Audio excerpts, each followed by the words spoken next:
The broadcast is now starting. All attendees are in listen-only mode. Okay. Thanks everybody for being here. Do I have I believe a motion? Let me get to my thing. Hold on one moment there, Vice Chairman. Madam Clerk, will you please call the roll? Good morning. Thank you. Supervisor Gates? Here. Supervisor Galvin? Here. Supervisor Sellers? Here. Supervisor Gallardo? Here. Chairman Hickman? Here. Thank you. Thank you very much. Okay. We will get started today of course, on item number 2 and number 3 is the invocation and the Pledge of Allegiance. And I'm just going to give him a call up. This man has been a friend of mine even prior to be appointed to this board and subsequently running. And I have always appreciated his passion for the county. So I would like to call up Dr. Bob Branch from our Parks and Recreation Advisory Commission. And welcome, Bob, and if we could all please rise.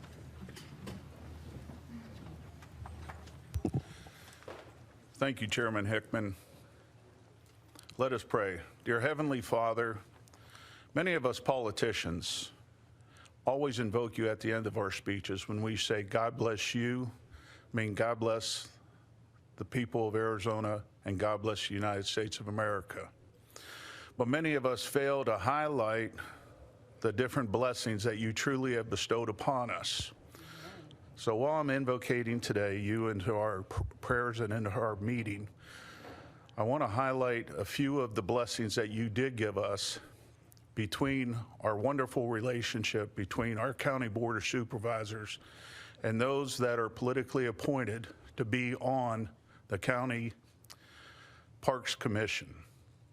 In 2009, 10, and 11, we came out of one of the worst recessions ever in American history.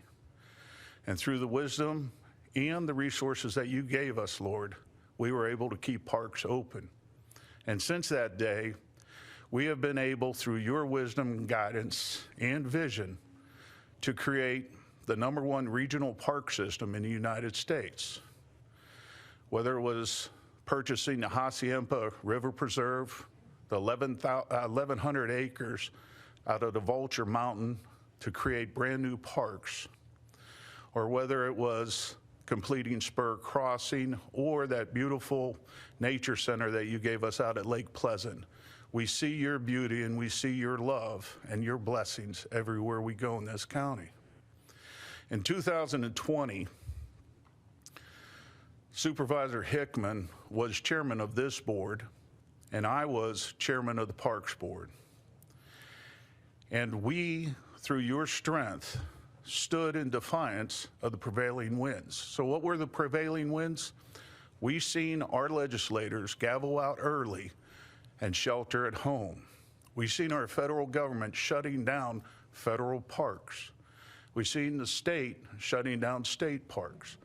We've seen many counties and cities within the state shut down their parks. Well, as the commissioners and of our boards and with our directors under us, Supervisor Hickman or Chairman Hickman and I and the parks and the county were able to keep our park system open every single day during the pandemic. The citizens thrived, the parks thrived, and they had some semblance during the lockdown of normalcy.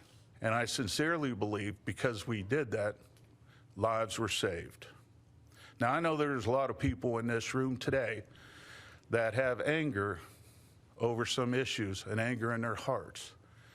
But I would ask you, Lord, to get into everybody's hearts today because we were told that if we want to walk in the light, we cannot hate our brothers. And I'm asking you today to get into our hearts and sincerely show us your light. I ask that you continue to bless us.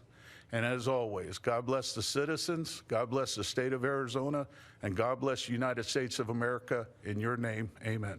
Amen. You stand for the Pledge of Allegiance and please remove your caps. I pledge allegiance to the flag of the United States of America and to the republic for which it stands, one nation, under God, indivisible, with liberty and justice for all. Thank you. Bob, if you could still stay up there. Man, even our dog participated. I love That's that. a patriotic dog right there. Good job. Bob, thank you for the blessing. Sounded a lot like a speech, but I'll let it go. So The Lord has been good to us, sir. the Lord has been good to us. I just wanted to make sure this is the last formal board meeting of my chairmanship. And I just wanted to say thank you. We know this. You were appointed to this the Parks Commission by a personal friend and a great mentor to me, Max Wilson. And we talked often and early as I was appointed, even before I was appointed, because of your passion for the jewel, which is the Maricopa County Park System. So I believe you might be one of the last commissioners, or the last commissioner that Max appointed. And it's been so easy for me to keep reaching back to you and saying, do you want to do it again? Do you want to do it again?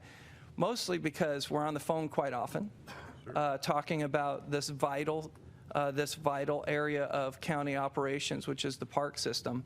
And specifically today, with invocation and Pledge of Allegiance, I remember you calling me several years ago and saying, hey, I noticed that you guys do an invocation and a Pledge of Allegiance, but we don't have that at this commission. Would you mind me bringing that to my board? And I said, absolutely. And it's been going on ever since for your, not just your patriotism, but God before country, your deep faith in God and God's beauty. So I want to thank you for your service. I'm looking at a commissioner that we all get a chance to appoint people in these commissions to the county. And I just am very happy that my board gets to see somebody that's been there right along, longer than, well, maybe not our clerk and our county manager for county operations, but definitely all of us. So thank you for doing such a great job for not only the entire parks community, but especially for District 4 as we develop and maintain new park systems out there in my district. So thank you for that. If you'll continue to stand up here 1 second, I'm going to go into the agenda and go to item number 34. If we could move to item number 34. Item number 34 is, and I'll just do all 29 through 35, reappointments to, I'm sorry, Madam Clerk, is there anybody that wants to say anything before? I'll take one off if I need to. Reappointments to Industrial Development Authority Board of Directors, Travel Reduction Program Regional Task Force, Maricopa County Cooperative Extension Advisory Board, Parks and Recreation Advisory Commission, because I hope, are going to reappoint you, and the Board of Health. Is there any speakers on any of those items? Chairman, I do have one speaker form from Jeff Caldwell for item number 30. So for item number 30, then let's take off item number 30. Is that what, the Industrial Development Authority? Item 30 is the travel reduction. Travel reduction, okay, let's take that one off. So items 29, 31, 32, 33, 34, and 35. Okay? Do I have a motion to accept those items? So moved. Thank you, Jack. Do I have a second? Thank you, Tom. I have a motion and a second. All in favor say aye. Aye. Aye with a bullet. Thank you, Bob. You have been reappointed, so thank you for joining us today. Thank you, sir. Thank you, Board. Appreciate it. You bet. All right. Well, while we're on it, let's go over then to item number 30 so we can, the Travel Reduction Program Regional Task Force, if you can have this speaker slip. Mr. Jeff Caldwell in opposition.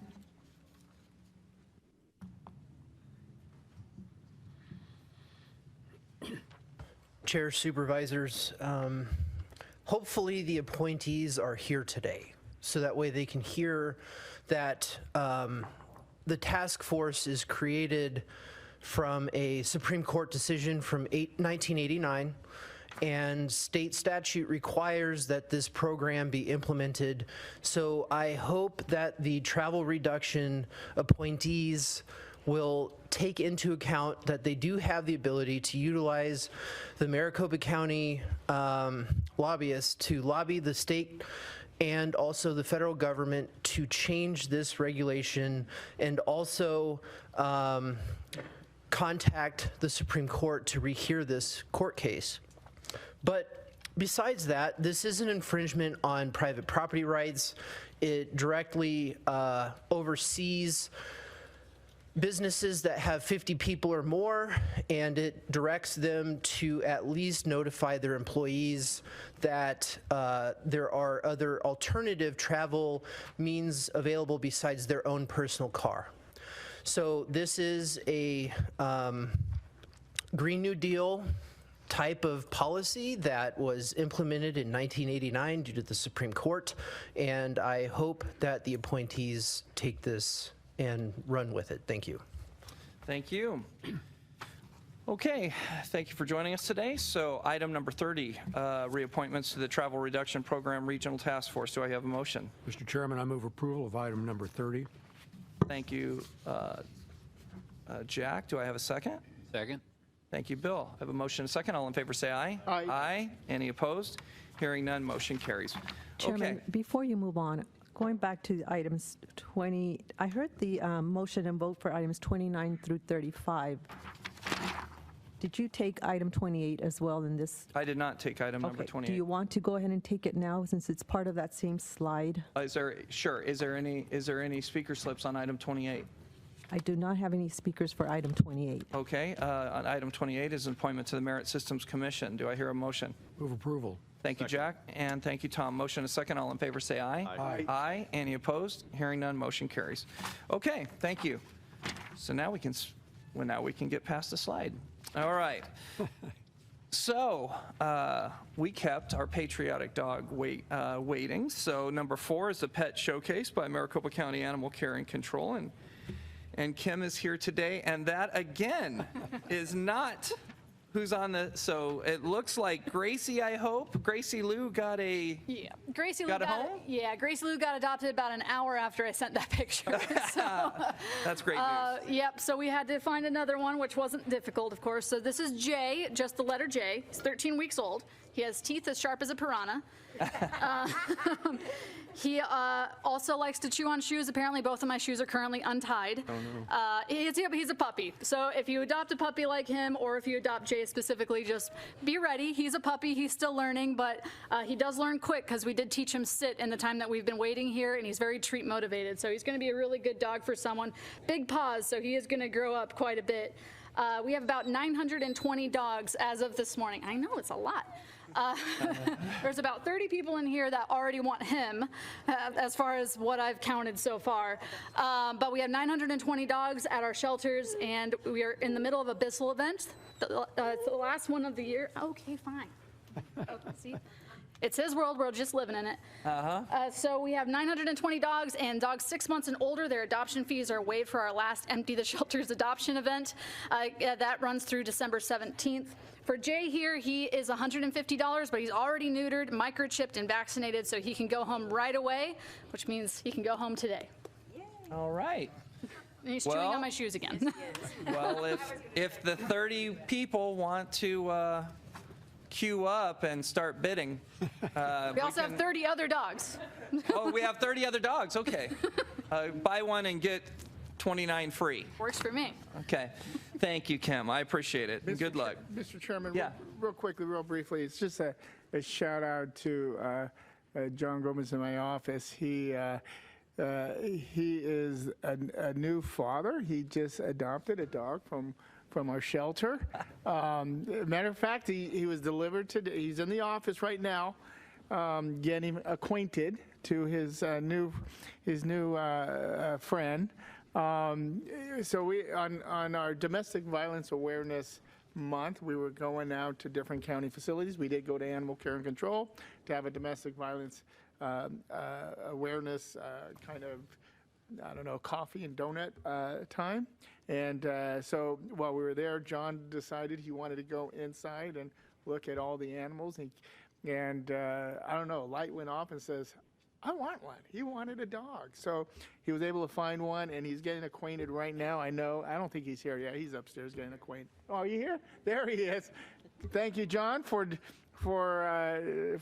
having such a kind heart and taking one of our wonderful animals home. Best of luck. I know you're excited. So just another example of Maricopa County just helping our own here. Would any of our staffers like to keep up with John today? We have 900 dogs. Well, thank you, John. Thanks for that. And, There's another one, John.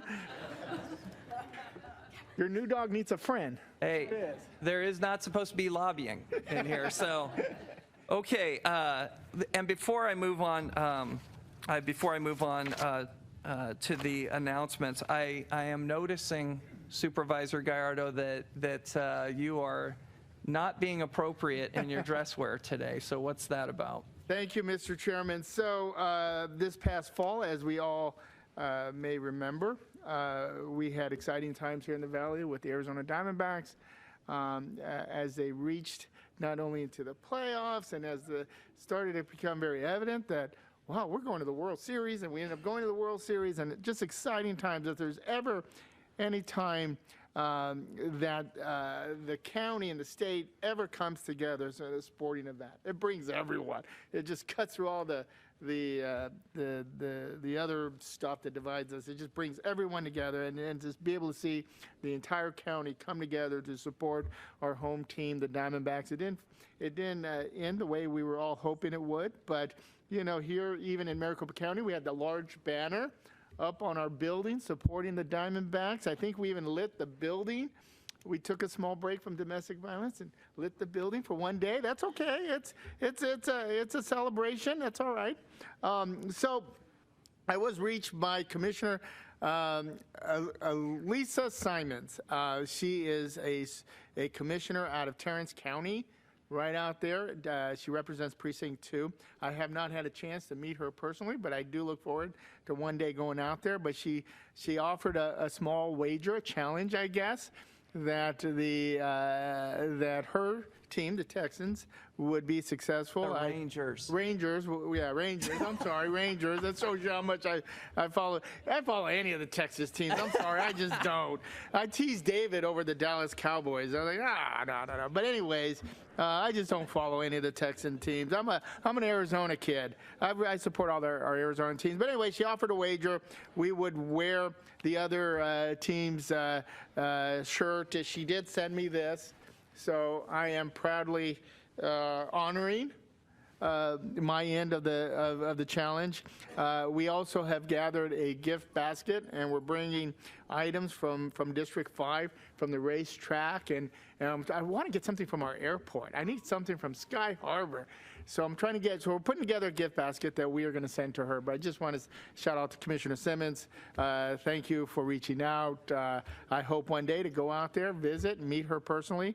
And it's just a fun thing, and we are honoring our side of the challenge. We've got 100 and some agendas. Let's move on. Yeah. Hey.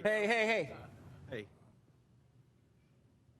No, Albert, that's ridiculous. So go ahead and continue to sit. Just continue to wait for your agenda item. Thank you. Go ahead. No, again, a shout out to Commissioner Simmons. Thank you so much for offering this challenge. We look forward to continuing having a dialogue with her. And, for the Diamondbacks, thank you for the excitement.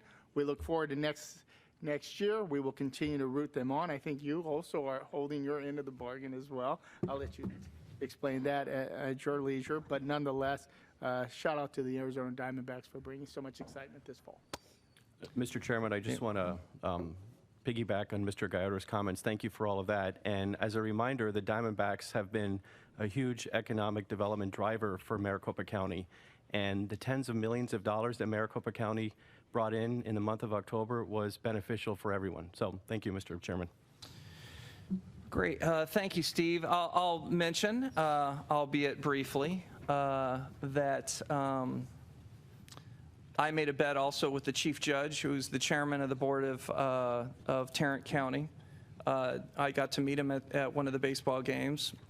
My bet was going to come to fruition on Friday, that we both decided that we would make a bet and donate food to the individual food banks. So, of course, the Diamondbacks lost, and I've worked with Cal-Maine Foods in Texas, and there will be 4,163 dozen eggs donated into the food bank for those families on Friday. So the other bonus is because I noticed the incredible cooperation and love, I guess, of the fans for each other. There were stories written in the Texas papers about how civil and nice the Arizona Diamondback fans were in Arlington, and I got to see that at Chase Field twice. When the Rangers actually won, there were more Diamondback fans taking pictures of Ranger fans so they could all be in the camera than I've ever seen before, and the civility was noted by both myself and that Tarrant County judge, and he said, hey man, I know that I won, but I want to participate also and talk about the great people in these communities that treated each other. Because if you remember, there was bad reports coming out of how people were being treated in Philadelphia, right? So thank you to the Texas Rangers and the Texas Rangers fans. We'll get them next year. And Chief Judge O'Hare is going to fly to Arizona as a food bank donation is made from our company, the same amount of eggs to the St. Mary's Food Bank. So both communities get a chance to actually participate in the win and the loss of their teams, and they will be in the World Series again at this time next year. So, okay, moving on. So thank you, Steve, and thanks to the board. Thank you, Chairman. We are now going to a presentation. Well, I guess we got 5 and 6, but first of all, Cindy Geltz is retiring. And I'd like to recognize her retirement. I don't know if we're going to do it all together, but again, I talk about this family business here that I see so often. And Cindy and Leanne were both here before I got here, but I got the chance to work with both of them.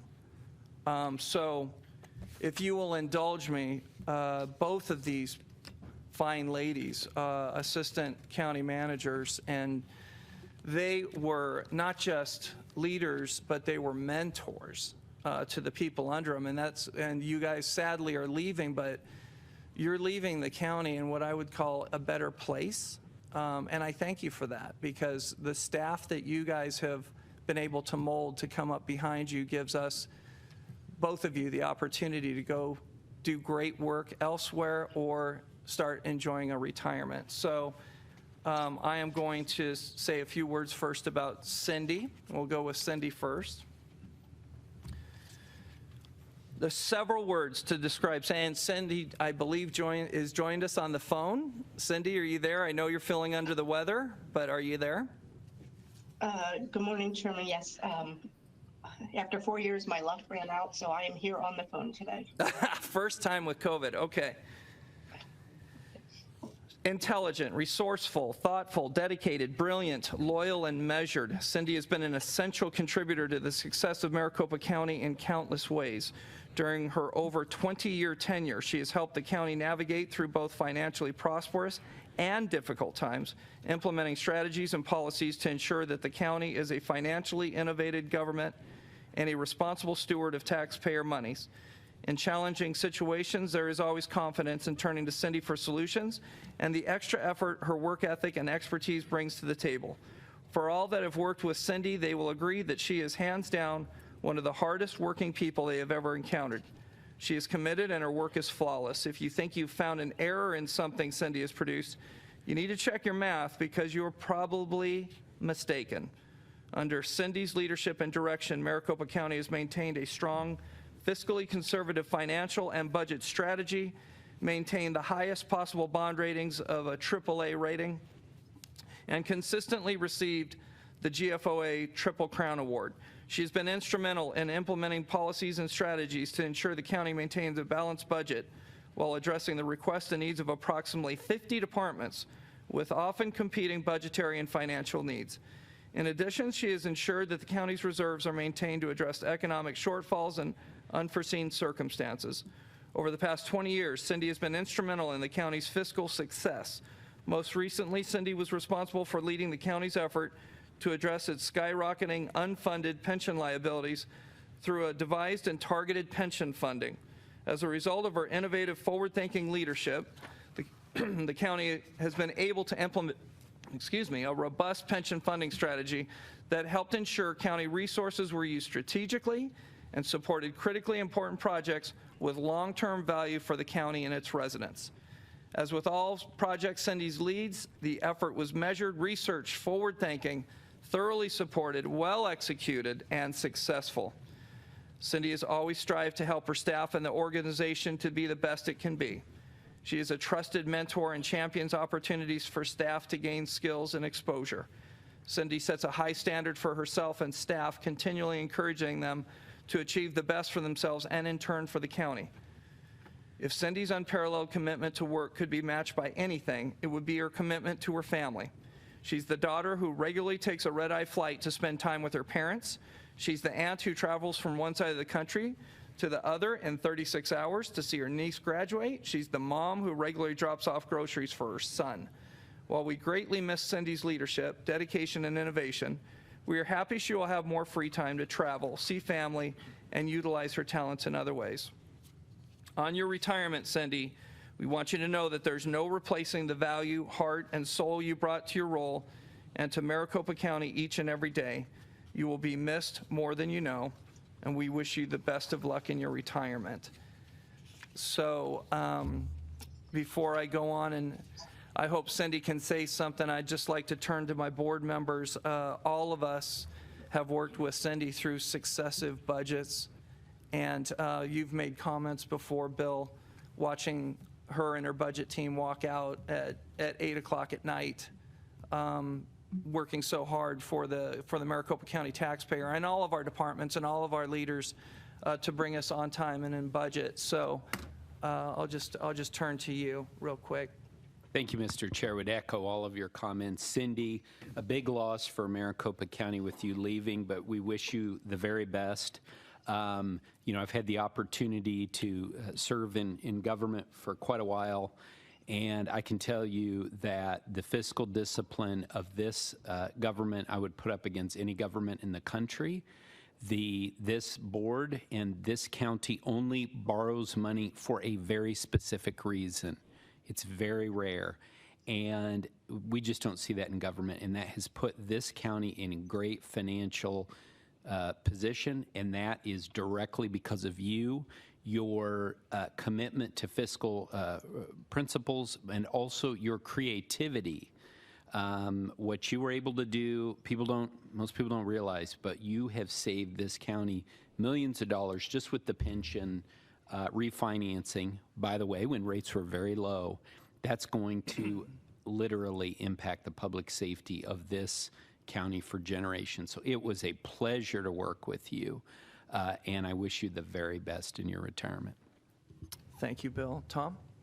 Mr. Chairman, I could not have said it better. I've only been here for 2 years, but I was immediately impressed by Cindy, and not only Cindy, but her team, and that's a reflection on Cindy's leadership. But as Supervisor Gates mentioned, this county is in sound financial shape. It's in great financial shape, and you just don't see it in government.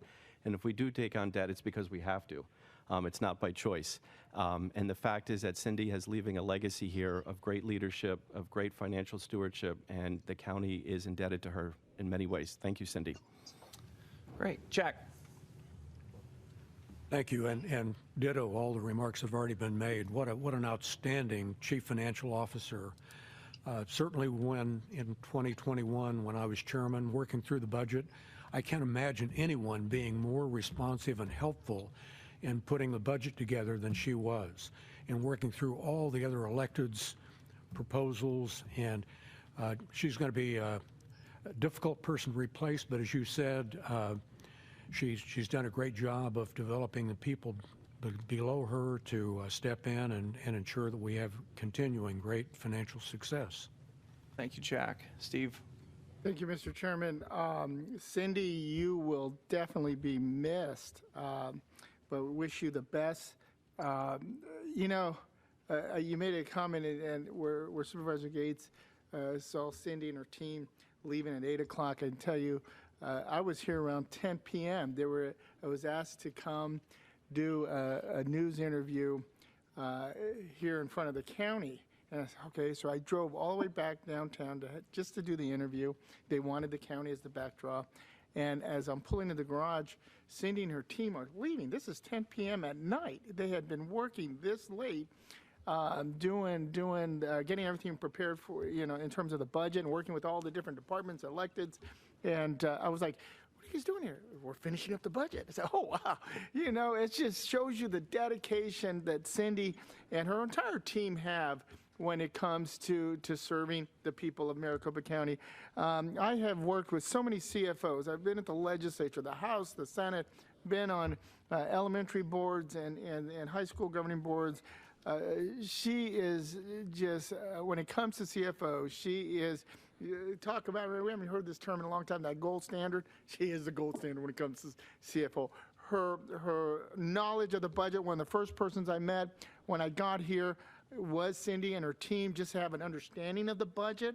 It's a huge budget, a lot of different revenue streams coming in, and she's able to explain it, and really you're able to walk away having a thorough understanding of where we're at, not only financially, but how the funds are coming in and the different buckets and where they're used for. So Cindy, you're definitely going to be missed. I wish you the best. I wish you the best in terms of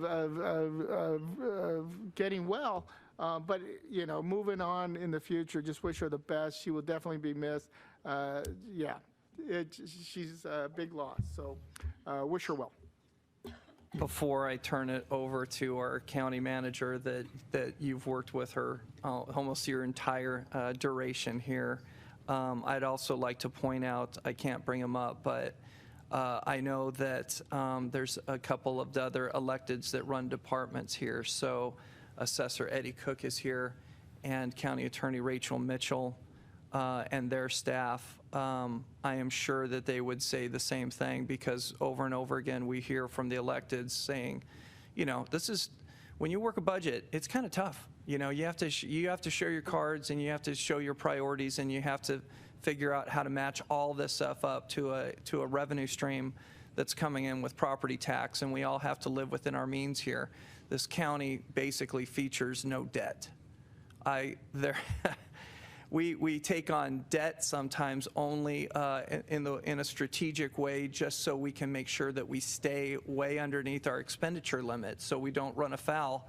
And it's incredible how her group can put all this together and be able to provide all of these services that we talk to our citizens about, and come in under the expenditure limit, servicing over 4 million people, and having some of the electeds that walk out and don't have to worry about setting property tax rate, but understanding their mission is the same also, to do great things for the citizens. So, Ms. County Manager Jen Pokorski. Thank you, Chairman. And I'd echo what you all said, is that Cindy is one of the big reasons why we're the largest jurisdiction in the country to not have debt. And I can't overstate Cindy's financial acumen, her problem-solving ability, but what I think I admire the most about Cindy is her dedication to her staff, and also her dedication to her family. Cindy has a heart of gold, and I wish her the best in her retirement, and she's going to be missed. So thank you, Cindy. Okay, so Cindy, I know you're not feeling the greatest. Would you like to have any words today? Yes, first of all, thank you very much. I'm so humbled by all of your comments. And this is not how I saw this playing out today, for sure. I really wanted to be there with all of you. But I do have some prepared comments. So if you're willing to listen, Please. I would like, okay. So, good morning, Chairman Hickman, supervisors, county manager, and colleagues. Thank you for allowing me to reflect on the time I've spent with Maricopa County. Normally, when I'm speaking at a board meeting, you hear me talk for about an hour. I promise that today, if I can get through this without crying and now without coughing, it will be substantially less. More than 21 years ago, I moved to Arizona specifically to work for Maricopa County, which at the time had been named the best run county in the nation. Moving here meant leaving the familiarity of a community I lived in for over 40 years. It meant putting 2,300 miles between me and my family. It meant leaving a career where I was recognized and respected in my profession as an established CFO to take an entry-level analyst position. But I did it because I wanted to be part of something great, to contribute to an incredible organization, and to learn and grow both personally and professionally. Throughout my tenure at the county, I've been offered so many opportunities and challenges that allowed me to do all of that and so much more. As cliche as these next words are, they are so true for me. It has been an honor and a privilege to have been a public servant for this county. The honor has been first working for the Maricopa County Board of Supervisors. Through the years, the board has been willing to hear my recommendations and made me feel like a valued and trusted team member. I'm especially proud to have worked for this current board. Your integrity is something I greatly admire, and I did my best to emulate that standard. The second honor has been working with the county's leadership teams. Their vision and direction have made this county financially strong. They believed in me and provided me opportunities to expand my knowledge and showcase my skills. They listened to what I had to offer and supported me in my efforts to improve. There are several people who have helped me along the way. I thank former County Manager Joy Rich for having the confidence in me to oversee the county's annual budget process. Retired Assistant County Manager and former CFO Shelby Sharma was my supervisor, but I also viewed her as a mentor, preparing me for my current role, and she's become a dear friend. I want to thank County Manager Jen Pokorski and Deputy County Manager Val Beckett for their continuing support of our office and of me. They make us feel valued and appreciated. There's one other individual that has positively impacted my tenure at the county, and that's the other person you're recognizing today, Assistant County Manager Leanne Bone, who I've worked with in one capacity or another for the entire 21 plus years at the county. Since my very first day, whether she was in the role of my supervisor, a peer, or a colleague, she encouraged me and got me to think critically, which allowed me to be the best version of me. As far as the privilege has been working with and leading so many dedicated and talented individuals over the years. Any success I am credited with needs to be shared with those who worked with me along this journey. Please know that there's an amazing team of professionals in the Office of Budget and Finance, led by Bridget Harper and Kirsten Prindle, that have helped me every day. Their expertise and dedication to do what is right is undisputed, and they are equipped to carry on once I depart. You have selected an accomplished successor in Mike McGee. His experience will nicely complement the OBF team. Despite what many who have not worked in government think, working in the public sector is not easy. The hours are long, demands are great, expectations are high, and critics are many. These things impact a person, especially a single parent. I was fortunate to have the support of my family, who would travel the 2,300 miles to proxy for me so I could devote the time that I needed to deliver the excellence I expected for myself. I believe leaders should leave an organization in a better state than when they started. It is my hope that I've done so here. It's been an honor to serve as the Chief Financial Officer of this county. I came here to work in the best run county in the nation. It is my belief that because of the vision and guidance from this board, the support and talent of county leadership, and the dedication of each county employee, it is run even better today. If there's anything that I can do in the future to assist, I remain available to help and support you in the county. I've gotten so much out of working here and would be honored to give back. Thank you. Well, Cindy, I'm going to lead a round of applause for you and appreciate it.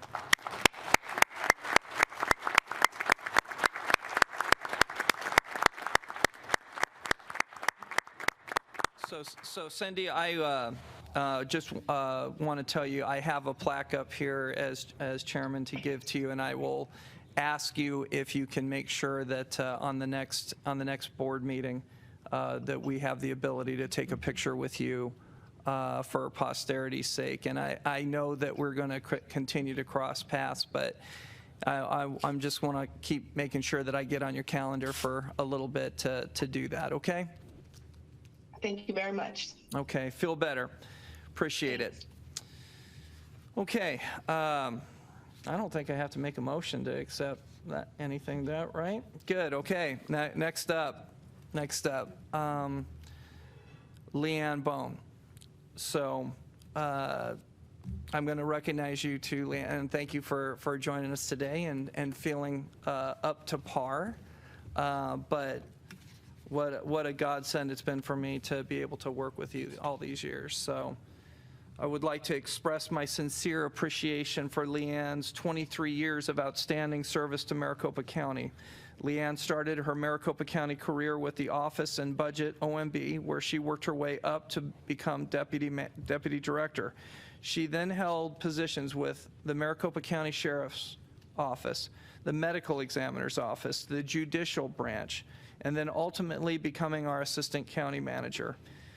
Leanne's superpower is being a connector. She has incredible insight for seeing the larger picture and how relationships can be forged to improve communication and outcomes for the community. She gently moves people together and then supports their incredible efforts and initiatives that come out of the new relationships. She has done this at a systems level by bringing Maricopa County and the Maricopa County Community College District together to support training for those disproportionately impacted by the pandemic. As a result, this partnership is now nationally recognized by the National Association of Counties. Another of Leanne's best traits is that she gets out from behind her desk. Lord knows I know that's true. She meets people in their own space and takes the time to understand their day-to-day tasks and challenges. Not only does she understand the big picture and how to implement a vision, but she is able to dig into details, roll up her sleeves, and get the job done, from writing contracts to interpreting federal regulations. Leanne understood the importance of having public workforce development activities within the county framework. She dug into the Workforce Innovation and Opportunity Act to create the structure to meet the federal and state requirements, but also ensure that people who have barriers to employment are connected to the in-demand industries and employers in our community. Leanne approaches each situation with care and concern through listening, asking thoughtful questions, asking for clarification, and never responding in judgment. This is especially seen in difficult circumstances, such as briefings about CHS patients, where she always shows respect for the patients and the work that is being done. Leanne shows every day to so many people what intelligence, integrity, and compassion look like. Even when asking very pointed and direct questions, she never makes you feel less than. Her questions are respectful and meant to elicit the best outcome, with everybody learning and improving along the way. Leanne empowers her staff to be leaders for what she hired them for. She creates a trusting environment for ideas to be shared, mistakes to be corrected, and innovation to flourish.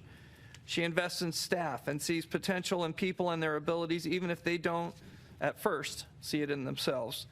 This is evidenced by people she has mentored over the years, being in leadership positions across the county, including as directors, administrative directors, department administrators, and even a CFO. Years ago, she pulled a staff member in the Office of Management and Budget aside at a critical moment in their career to provide encouragement for them to go outside of their comfort zone and take the next steps in their career. She knew the skills that this staff member had would benefit the county in a more meaningful way if applied elsewhere, and even more so, that it aligned with the staff's passion. That meaningful conversation was life-changing for this staff and led them to their leadership position they are in now. Leanne loves to learn things. On her own time, she has read books and articles about the opioid epidemic, from scientific impacts on a person's brain to the social and economic impacts the epidemic has had in communities. Leanne has served Maricopa County and its residents with unwavering commitment over the past 2 decades, excuse me, demonstrating true leadership in each role she has taken on. Thank you again for your passion, dedication, and commitment to serving Maricopa County. We will miss having you here with us, but know you will continue admirably serving the Maricopa County Community Colleges in your new role. So before I ask for applause on that, because that's a lot to, I'm going to go run through the board members too. Again, you've been here longer than all of us have, and we've all had different types of relationships with your different roles. I can remember you being at the sheriff's office in my time here, in just a crucial role.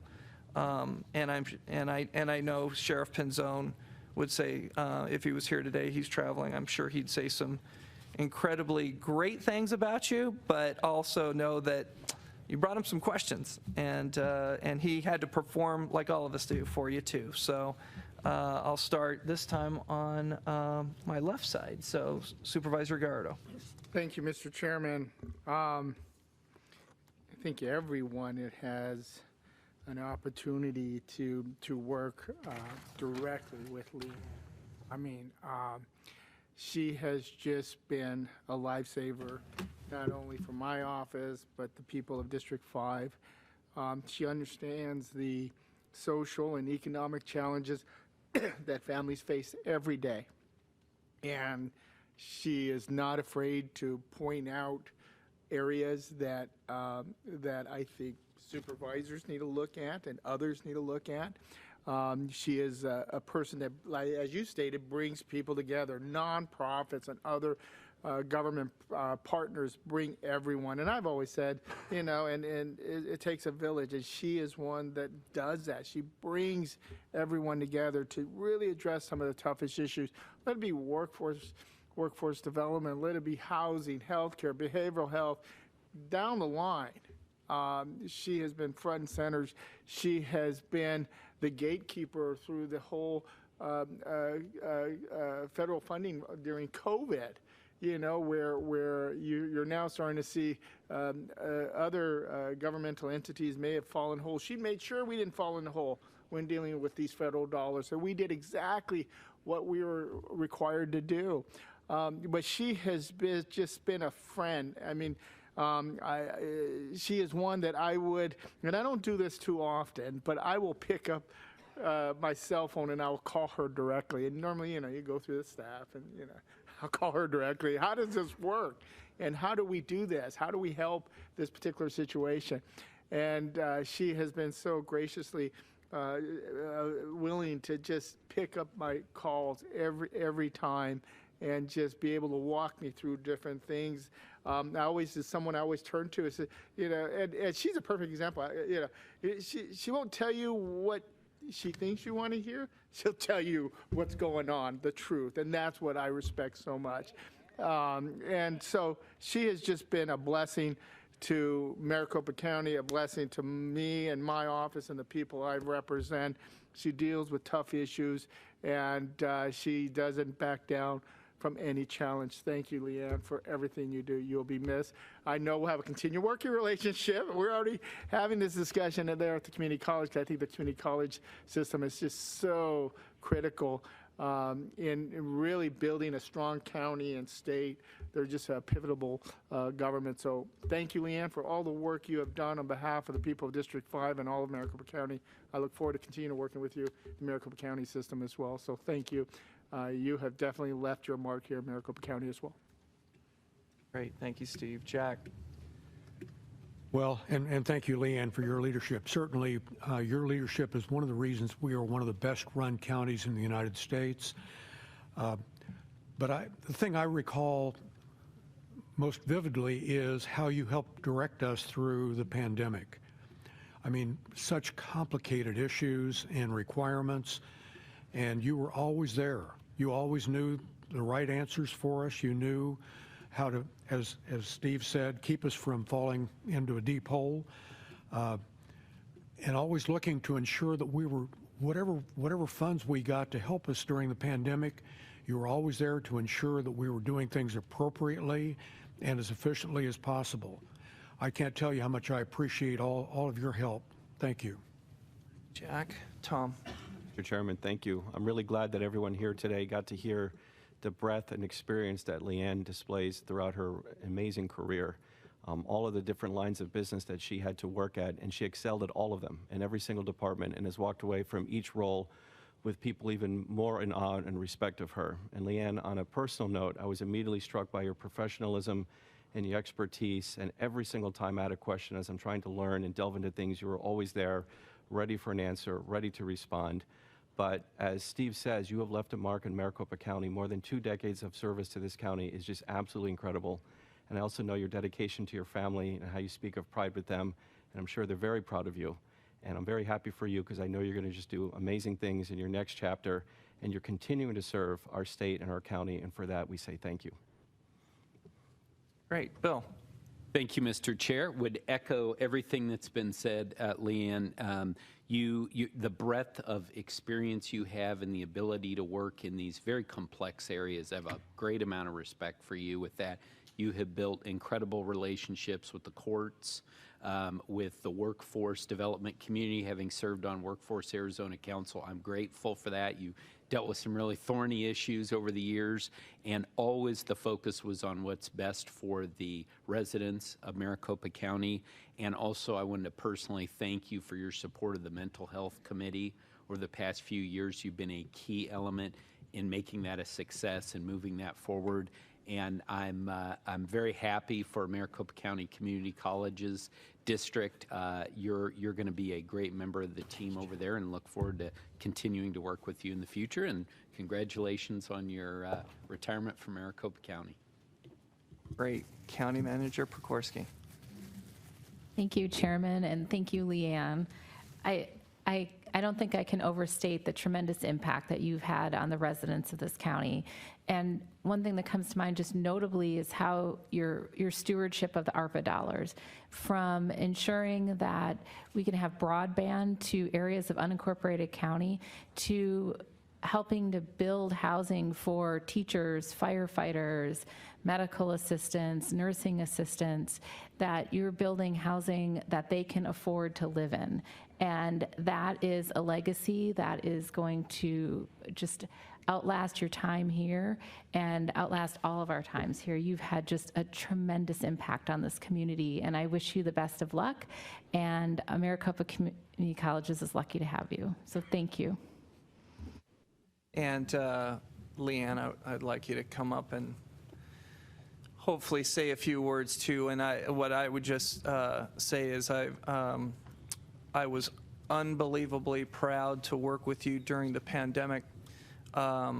We were on a phone call at 8 in the morning every morning. I was chairman at that time, and there was a lot of stresses, clear across the line, and your wise and calm nature when we were having to spend on a dime when it came to budgets and what could we fit in, what priorities. My colleagues were calling in about testing, where's the money going to come from, how to get it to the right place, and making sure that every single time everything was going to stay auditable, because at some point the book is going to be written, but the financial book is going to be written as well, about where did the money go, how was it spent. And I can feel so confident that every single day that went by, you had that in your mind too, that when someday the book is written and the ledger is brought out, Maricopa County is going to be a shining star for other governments, because we never know. We don't know how governments reacted in the 1918 Spanish flu pandemic, but we do know that we tried to do the best we could. I'm sitting there looking at Marcy about just what the public health was going through, and your people that were out there with the community, trying to keep the community safe and healthy when it seemed like the world had shut down. But you guys were out there, and Cindy, Leanne, you were too. And I've always appreciated that about you and my colleagues and Jem, but especially you, because there were times when I felt like I was going to flip out on that phone call, and you were a voice that was a steady voice during those times, because I just knew the money and how this was going to be looked at. So thank you. So please, the floor is yours. Thank you, Mr. Chairman, members of the board. Unlike Cindy, I do not have prepared comments because that would have added extra stress to my day. So I will be very brief. I'm so humbled by the things said today. I want to thank all of the members of the board for your support over the years and your leadership, your unwavering leadership to doing what's right. That's important for me as a resident, as a taxpayer, and as an employee of yours. I've had such tremendous opportunities. I've had such a career I'm very proud of at Maricopa County. I want to thank Jen and the other outstanding leaders I've had the opportunity to work for through the years. And working at the Sheriff's Office and the Judicial Branch has just, I think, enriched my experiences and added to my list of not only colleagues, but friends that I've gathered throughout my 23 years. And I think last and perhaps most notably is to recognize members of my team who are here today. I'm not going to call them by name, but I do have current and some former, even a retired member of my former team. They make this job interesting, they make it fun, they make this county run, and I am so honored and privileged that they have been patient with me and kind to me, and been just great leaders to the people that they oversee. So thanks to all of them, and thank you for the recognition today. I appreciate it.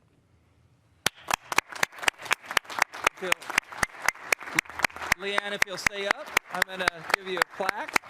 I know that we'd all like to get a picture with you.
So it truly is, some of this is a loss to us, but a true gain and a continual gain to Maricopa County, because Leanne is going to go take her vision and her skills to the community college district.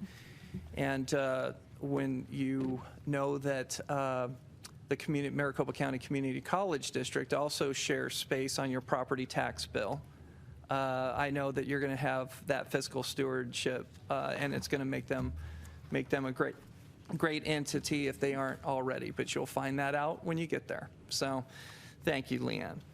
Okay. Next up, item number 7 is a presentation on the Focus on Fentanyl Video Resource Project, and this one has been a little bit near and dear to my heart. And I think the video shows it a little bit, but in my chairman's address in last January, I talked about priorities and hope that my colleagues would be on board as we went through different programs that we wanted to offer.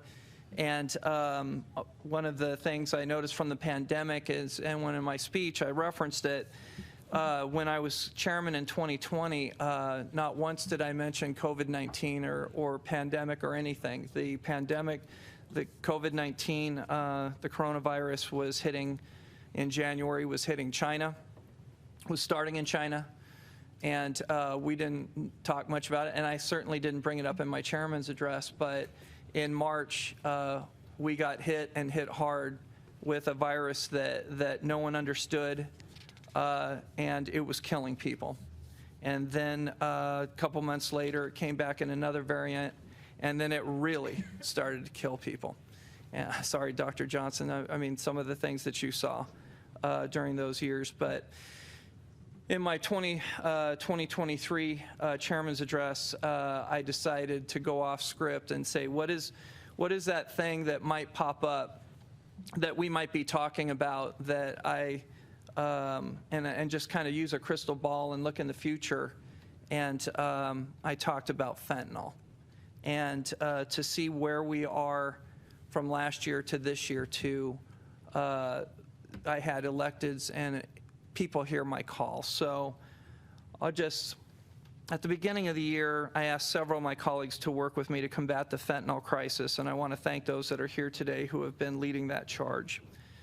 County Attorney Rachel Mitchell, Sheriff Penzone and Detective Shea, our new Assistant County Manager, Marcy Flanagan, Chief Medical Examiner, Dr. Jeff Johnston. The County Attorney Rachel Mitchell, who's joining us today, has been holding in-person roundtable forums to educate the public on this deadly drug, many of which I have attended myself and even brought my teenage son to prepare him in case he ever saw someone using this drug.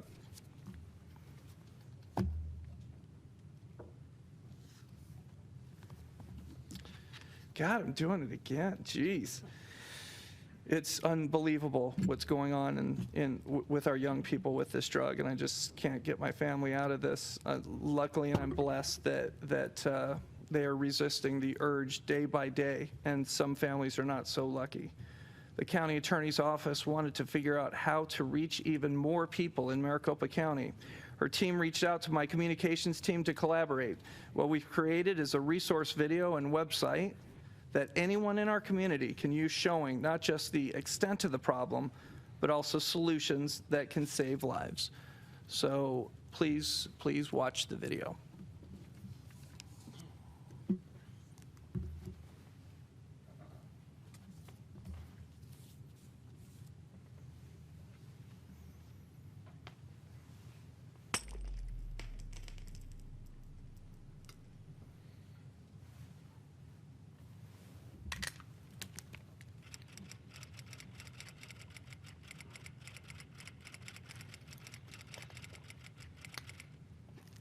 Hello, I'm Clint Hickman, currently the chairman of the Maricopa County Board of Supervisors. Families are being devastated by the fentanyl crisis. In 2022, Arizona seized more than 28 million fentanyl pills, and that number continues to grow. I want this county to put a flag in the ground and say, we're not going to do it here. There's going to be severe repercussions if you're going to try to kill our kids. At my chairman's address at the beginning of the year, I asked several Maricopa County departments and other elected officials to team up to tackle this issue, and that is what we've been doing all year long. The county attorney's office has been prosecuting fentanyl cases and holding in-person roundtable education forums to educate the public on this horrific drug. The sheriff's office has been arresting drug dealers and seizing millions of fentanyl pills. Public Health has been funding our drug treatment partners to help people recover from opioid addiction.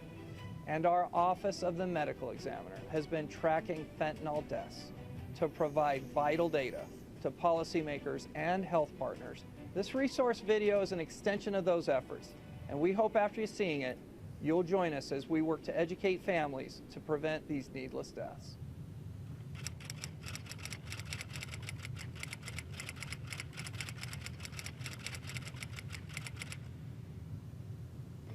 Knocked on his door and said, Ethan, it's time to get up, and there was no answer. When Sherry Dukes went to wake her son up in the morning, she immediately knew something was wrong. So I said, well, I'm going to come in, knowing my heart was like, something is not right. And I tried to shake him.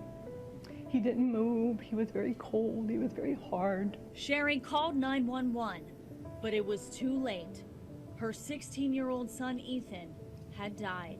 They said he was going to be in a body bag, and they would be bringing him down, and that I would probably go to another room. And I said, I brought him into this world. I'm going to be with him when he goes out. 3 months later, Sherry got the toxicology report from her son's death.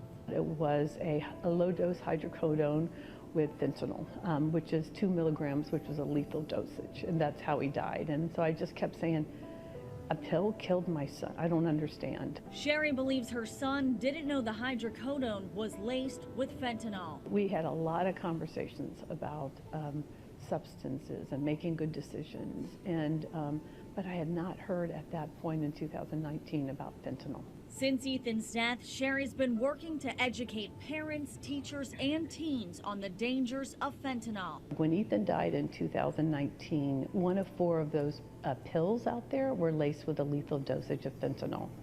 It's a few grains of sugar, that's how much it is. Now, 6 out of 10 of those pills are laced with a deadly dosage. She just retired as a school administrator and is now providing overdose reversal drug Narcan to the students at her former school district. Anything to prevent one more mother from going through the heartbreak that she's experienced. I just remember holding his hands and walking to the medical examiner's van, and all I could think about all the time there is I couldn't look at them putting him in the van. All I could see is all the empty slots.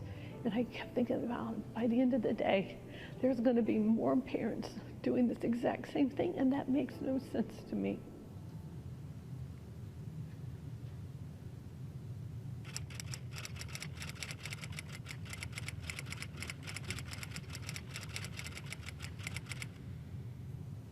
I am Dr. Jeff Johnston. I'm a forensic pathologist, and I serve as the chief medical examiner for Maricopa County. Historically, methamphetamine has always been the most prominent drug, and that's pretty common in the West. And actually, it's still growing each year. Fentanyl, on the other hand, was exceedingly rare. In 2015, it was about 3% of cases. Since then, it's grown 4,900%. And in 2020, fentanyl overtook methamphetamine as the most common drug we detect. So now it's about 60% of our drug-related deaths involve fentanyl. In the county now, it's 6 deaths a day on average, 365 days a year that are drug-related deaths. And of those, 60%, so 3.6 of them are due to fentanyl.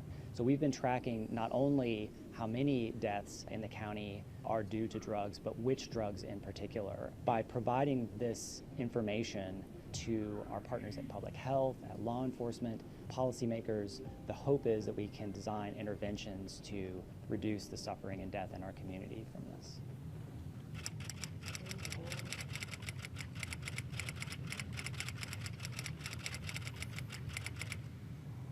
I'm Dr. Rebecca Sonnenschein, Medical Director for Maricopa County Department of Public Health.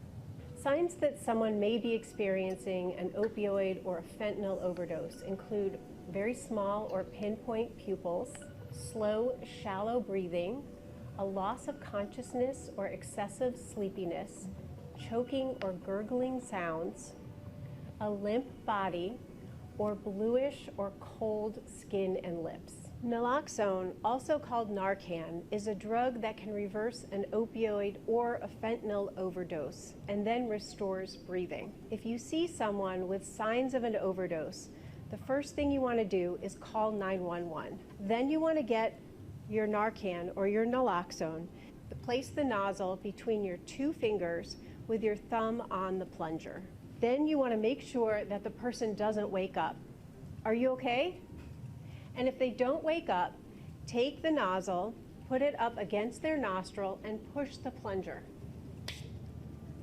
Once you do that, you want to roll them into the recovery position. That's rolling them over on their side and placing both hands beneath their head to prop it up, and taking that upper leg and putting it in an L-shaped position. That prevents them from rolling over on their back and potentially choking in case there's vomiting. In case they don't wake up after 2 minutes, you want to deliver a second dose of Narcan into their other nostril. Then you want to wait until help arrives.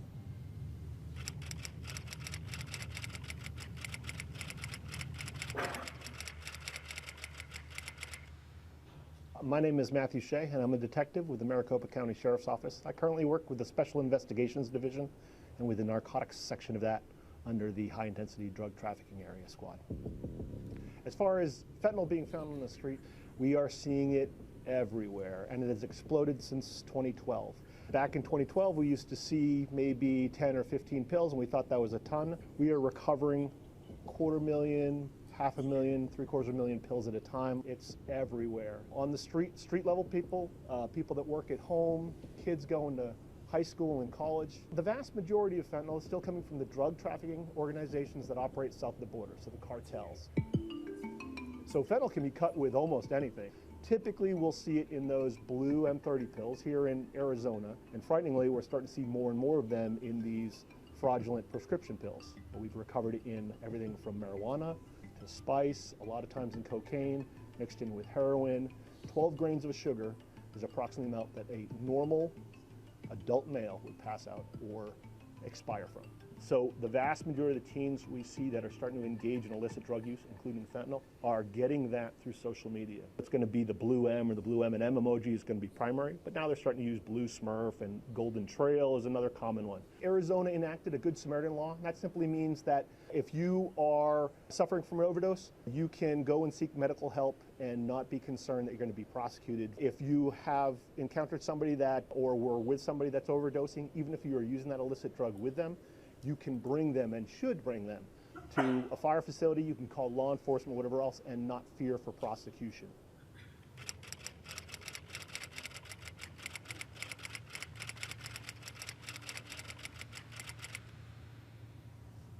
My name is Ronnie Morales. I have almost 4 years of sobriety, and one day at a time I was able to beat that fentanyl addiction. My introduction to opiates was not planned.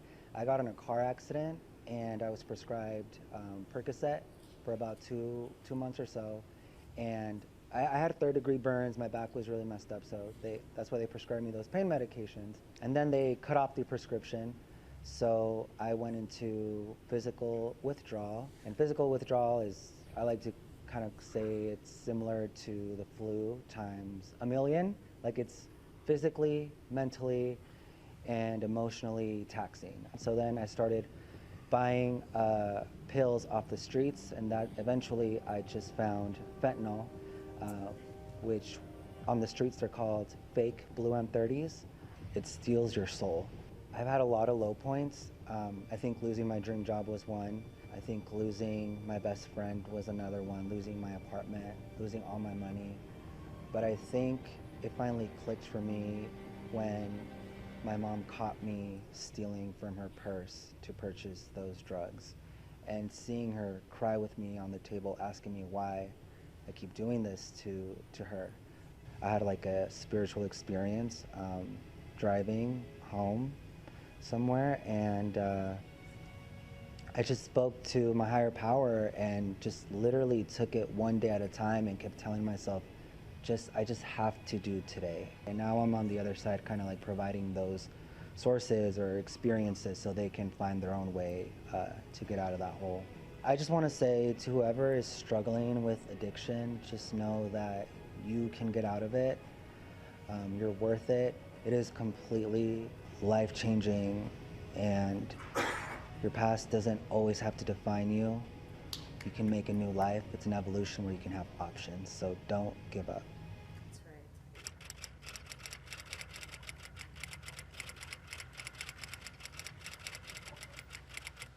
right. I'm Maricopa County Attorney Rachel Mitchell. As you've learned throughout this video, fentanyl is a national public health crisis, and Maricopa County is on the front lines. All right. Prosecuting drug dealers who deal in fentanyl is a top priority for me, especially those dealers who push this poison to our kids. Since 2017, the number of fentanyl-related cases has skyrocketed. That year, we had 37 fentanyl-related cases. But in 2022, just 5 years later, we handled 6,629 fentanyl-related cases. And this year, 2023, we are on pace to see an even greater number submitted to my office. I want to be very clear. If you are bringing this poison into Maricopa County to affect the citizens of this county, you will be prosecuted and you will be held accountable, and that includes prison sentences. Our teens who are most affected by this crisis don't know what fentanyl looks like, and they don't know how deadly it can be. Teenagers should be able to learn from their mistakes. They should not have to die from them. Please use the information that you've learned in this video to start a conversation with your loved ones, especially teens and young adults. You owe this conversation to them, and this conversation could save a life.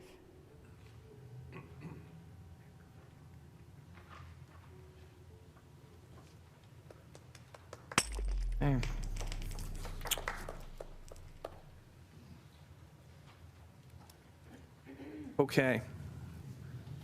So thank you for indulging me a little bit on what is an unbelievable problem our community is facing, and a lot of us don't even know it. I hope all of you that have children, all of you that have sons, daughters, grandchildren, you're going to have to train them to be a first responder.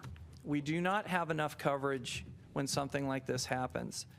I want to remind people that when you're young and you are around something like this, and if you see an overdose happening, if you can't respond because you don't have the Narcan, try to get your kids to have it with them.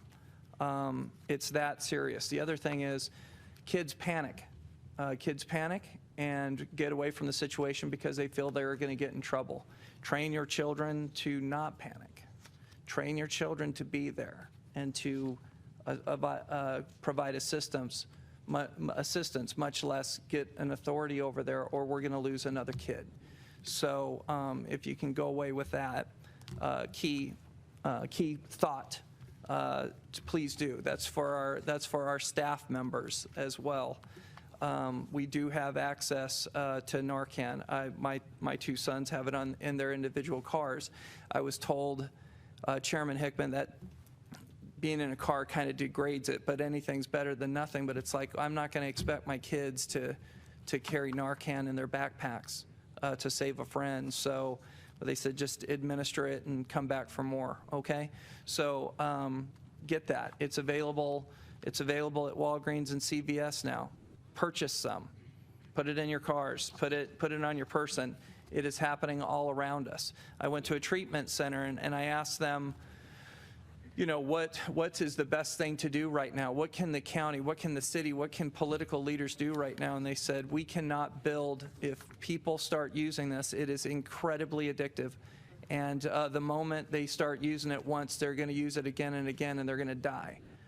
So we can't build treatment centers fast enough. So what we would ask for is an all-out blitz on an education program.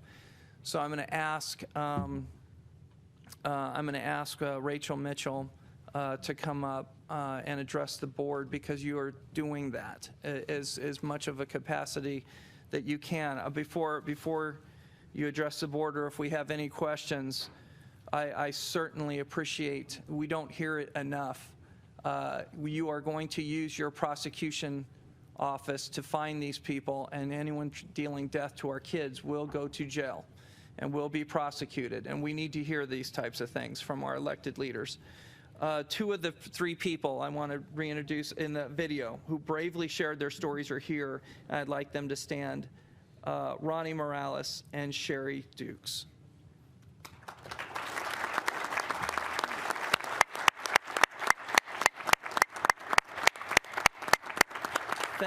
Thank you both to you. Sherry is a retired school teacher from Santan Valley, and Ronnie has been 4 years sober, so congratulations on that, Ronnie.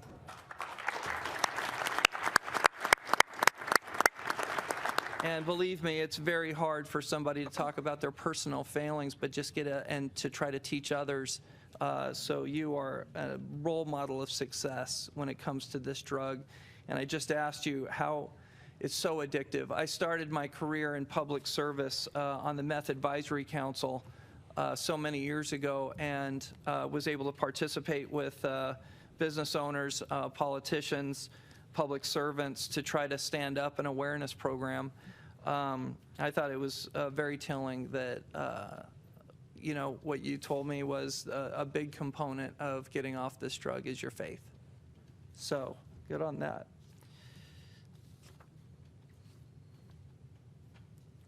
I hope you guys continue to share your stories. I know it's hard. but thank you for doing it. You saw in the video the resources that we've created are maricopa.gov/fentanyl. I think that you should show it to anybody that you feel is about to slide into trouble. That was the first time I seen Dr. Sonnenschein say what to do if you come up on something. I'll be sharing that with my kids tonight. So, Dr. Johnston, Public Health, Marcy, thank you guys for being here. You're doing a great job. The Sheriff's Office Detective, thank you for being here, and Chief Rosca. Please tell Sheriff Penzone, I'm sorry, but I gave my speech, and when I was taking my family out to lunch celebrating my new chairmanship, Sheriff Penzone called me and said, "Hey Clint, what do you know? Why did you go into the fentanyl thing?" And I said, "Because I think it's a threat." And he goes, "I want to find out if your crystal ball is truly a crystal ball. What do you know?" And I said, "I don't know, Paul. What do you know?" And he said, "Well, we're about to arrest a sheriff's officer for bringing fentanyl into the jail system. And so we need resources, and we need them fast." So with this board and our authority, we've flipped as fast as we could to get those scanners in there. And it's not just to protect the jail inmates from the drug dealers, it's also to protect our own jailers, that if they come in contact with this drug at these types of levels, it could kill them before we can get an ambulance there. Okay? So please thank Sheriff Penzone for giving me that heads up call and getting us the ability to move and move fast. So thank you for that. I know he's out of state. He wanted to be here today. County Attorney Rachel Mitchell, again, I want to thank you for what you are trying to do. All of these meetings are in front of parents. You specifically asked for parents. You go out and do it. I've been attending one at 6:30. I've been in attendance at 8 o'clock at night when parents are off work and can be there with their kids, with teachers, school superintendents.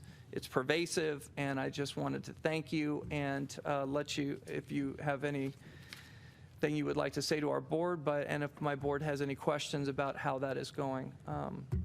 Thank you for being here today. Well, thank you, Mr. Chairman, and I just want to thank the board so much for your support in this. A lot of times you don't see, excuse me, boards of supervisors getting involved in the criminal justice issues to the degree that the board has in this situation.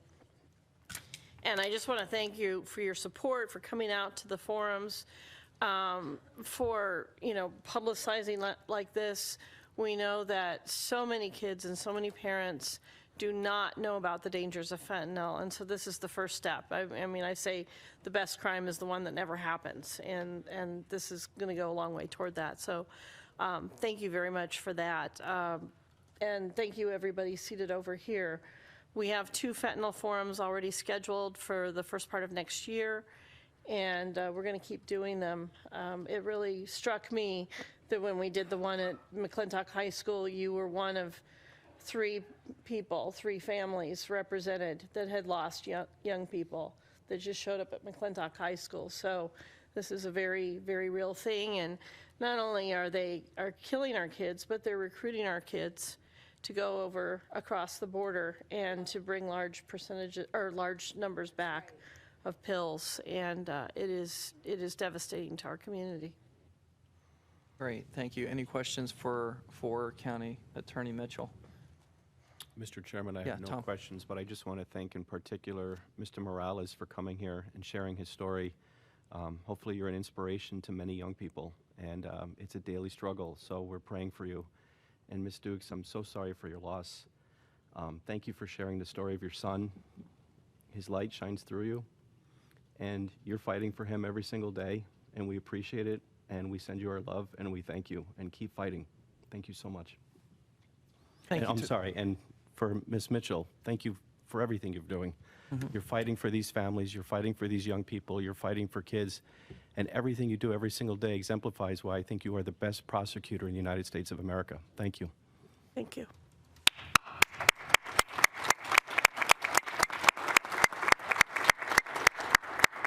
Thank you, Rachel. Thanks for joining us today. You're doing a great job, and again, that thing about the prosecution rings true for this community, we're not going to take it.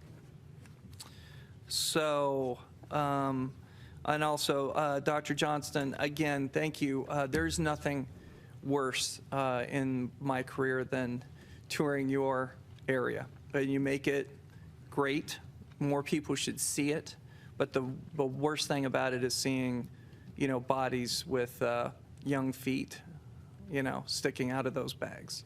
So I don't know how you do it, but please thank your staff day to day, how they care for end-of-life people, victims, by not just fentanyl, but violence, suicides, and just plain, just everything you guys see. And please tell your staff, I'm knocked out how much they care about people that are in your facility, all the way to the final disposition. So thank you for that. It is such a hard job. And we appreciate all of them, all of your people too. Okay, with that, if anybody that was here for those the presentations and don't feel like there's going to be any questions asked about your divisions, it is running late. I am trying to get through a meeting, but there are so many different issues that we're going to take part in. If any county staff needs to go back and do their jobs and get back with their staff, please go ahead and vacate. And thank you, Sheriff's Office, for being here again. Okay. All right. Thank you, Board. I appreciate that. Now we'll go on to the planning and zoning part of our meeting. On the consent agenda, number 8, Maricopa Energy Center. Number 9, Belmont Mixed Use. Number 10, Desert Gem Solar and Storage Project. Number 11, Arizona Happy Valley Royal Care LLC. Number 12, Crown Castle Cashin 806982. 13 is PH 68137A Tower Room Hunt. 14, 5251 South 43rd Avenue Rezone. Madam Clerk, are there any registered speakers or comments received on items 8 through 14? Chairman, supervisors, we did receive in our office 3 email comments in favor for item number 10. And I do have 1 speaker form from Blue Crawley for item number 9. He did not mark if he wishes to speak in favor or opposition. Well, I also have a speaker form from Mr. Jeff Caldwell for item number 10 to speak in opposition. So we have a speaker form for item number 9 and item number 10. Okay, then let's go ahead and get through. Blue, are you going to speak in favor or against on a specific item? Well, it's clarity. I remember when this first came through, and I saw the plat. It was okay. Let me ask. What item are you talking about? Number 9, the Belmont. Showed the plat showed 6 million people were going to be facilitated with that, and it was going from the I-10 all the way up to the 60 in Wickenburg. It's just like the strip annexation of Buckeye, but at that time, one of the things you guys had in there was that they weren't responsible for rail. And I look at that transportation corridor, you've got I-11 that's going to be going there, that for economics of our region, that they should have a rail connection between the Southern Pacific and the Burlington Northern, because it had heavy industry and all kinds of things. And now you're saying with this that what you're going to do is all of that, we're just getting rid of it, and you guys can just do whatever mixed use, because I don't see the specificity that was there before. And like I said, when I saw it originally, one of the things I saw was that if it was going to be heavy industry, connectivity between it and the other rail entities would have been a positive. But now I see that what they're doing is, would you just let us do mixed use, and we'll tell you what we're going to get around to when we get around to it? Okay. It's not the way it should be done. Thank you, Blue. That was just clarifying. You didn't have a position. So then before I see something against, is it the will of the board that I take item number 10 then off consent, and I'll look for a motion for all the others? Mr. Chairman, I move approval of the Planning and Zoning Consent Agenda, items 8 and 9 through 11, 8, 9, and 11 through 14, sorry. Great, thank you. In accordance with the commission recommendations as printed on the agenda, noting that items 8 and 9 are approved by resolutions. Great, thank you. Thank you, Jack. I appreciate it. Do I have a second? Second. Ooh, Steve. I got a motion and a second. All in favor, say aye. Aye. Aye. Any opposed? Hearing none, motion carries. We'll now then go back to item number 10, the Desert Gem Solar and Storage Project. Well, I'll call up Mr. Caldwell.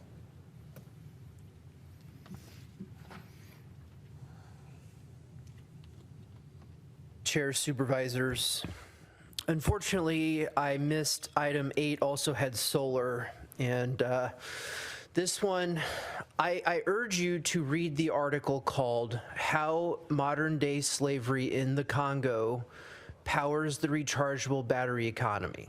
It's an NPR article. It came out in February of this year. It is a Harvard study that looked into child forced labor. I greatly appreciate the board and staff adding the Chinese forced labor clause from the federal government to the new contracts. We see that coming through at our meetings now. That is very pleasing. However, forced labor is not only in China. And in order to help fight this, we need regulations that force chain of custody documents to be provided before we move forward with these types of contracts. If they cannot guarantee that modern day slavery is not used in materials or manufacturing or mining, they shouldn't move forward. So with that, I hope that you take this information, you read that article. It is a Harvard study, and recognize that we need more chain of custody in our supply chain in the green industry. Thank you. Okay, thank you for joining us today. So item number 10 is the Desert Gem Solar and Storage Project. Move approval. Thank you, thank you, Jack, and thank you, Steve. We have a motion and a second. All in favor, say aye. Aye. Aye. Any opposed? Hearing none, motion carries. Still under consent agenda, planning and zoning. 15, the Grove Bible Church. 16, USAZ 7049, Cell Tower, SUP. 17 and 18, property and, the Broadway and 91st Avenue Storage Facility. 19, Desert Studios. 20, Camino del Sol Pet Cemetery. 21, Carefree Garage Condominiums. And number 22, White Tank Grand Avenue Area Plan. Madam Clerk, are there any registered speakers or comments received on items 15 through 22? Chairman, we received a speaker form from Jack Gilmore for item number 20, the Camino del Sol Pet Cemetery, to speak in favor only if necessary. And that is for item number 20. Okay. We received one email comment on item number 22 from Gretchen in opposition, and that email was shared with all the board offices. I have 3 speaker forms to speak on item number 22 from Mr. Jeff Caldwell in opposition.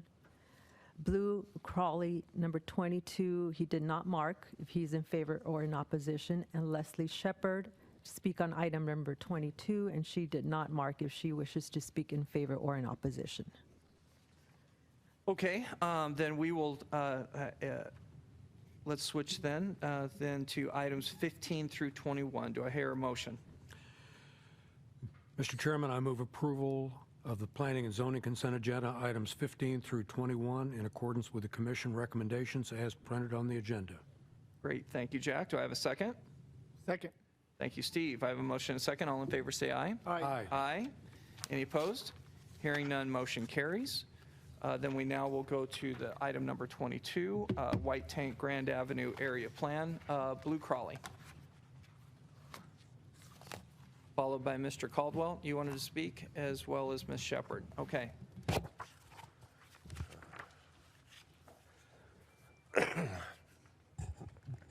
Something I didn't mention on the prior item is that's a 20 square mile area. Okay. And on this, the Grand Avenue area plan, I don't know what it is. I don't know where it is. Where do I go to get that information?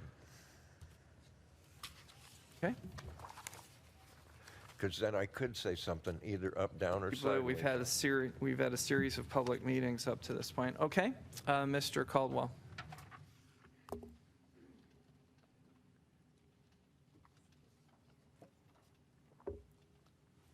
Chair, supervisors, this item is absolutely massive. It's 8% of Maricopa County's land mass.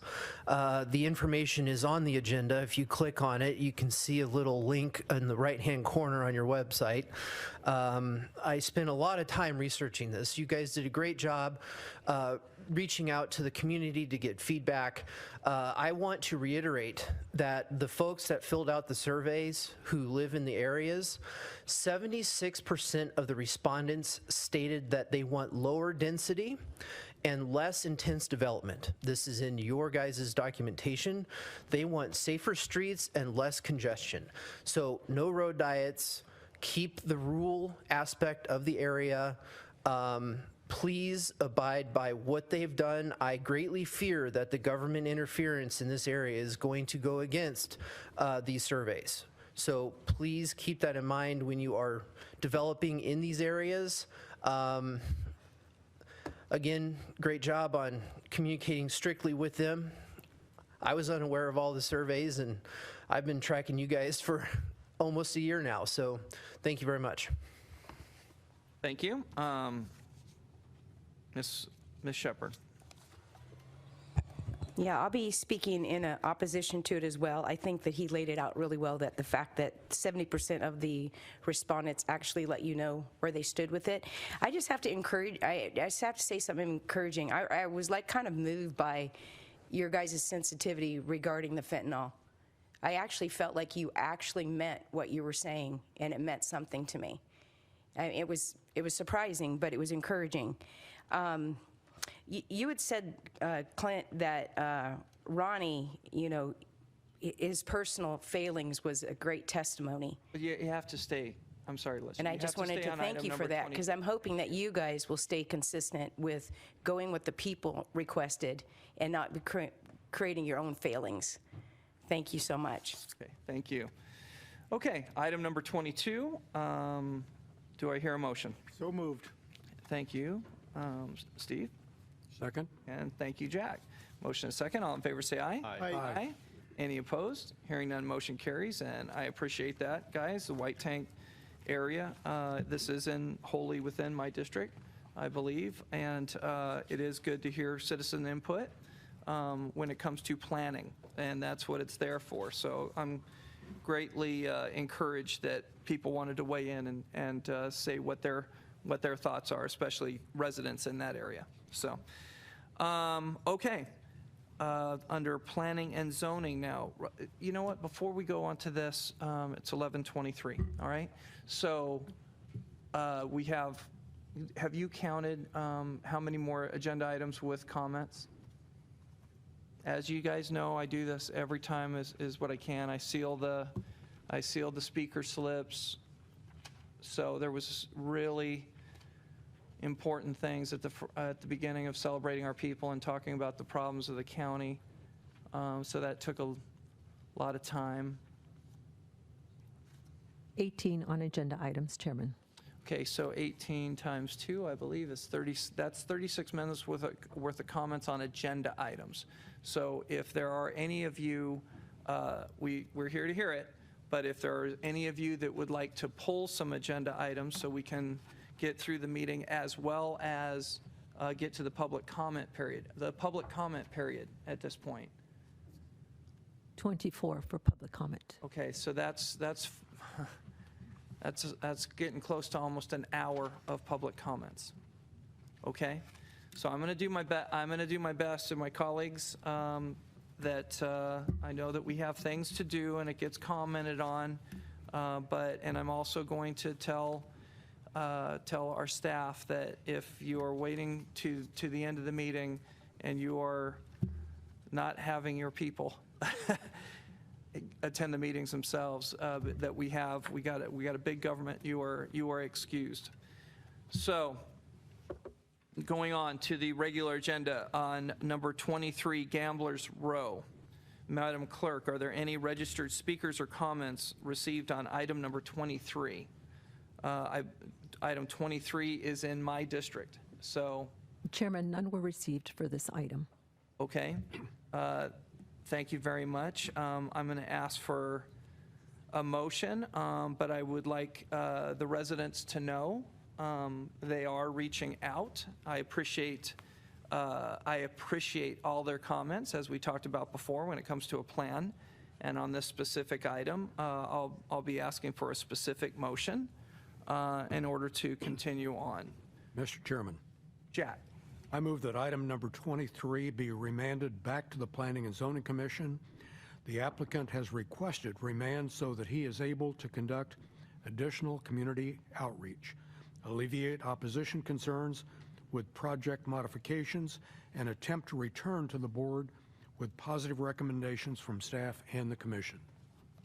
Okay, I'd just like to let my colleagues know that I heard clearly from the applicant that they feel a little more discussion, a little more planning going into this project might get it to a point where it will pass the P&Z. This item failed at the P&Z, but they do have the right to come up here, and they have reached out to my office and would like a little bit more time and a little more study in order to go back in front of our planning and zoning commissioners to take a further look at it before it gets to our spot. Okay, so just for planning purposes, all right? Letting you guys know that. So I do have a motion to remand back to P&Z. Do I have a second? Second.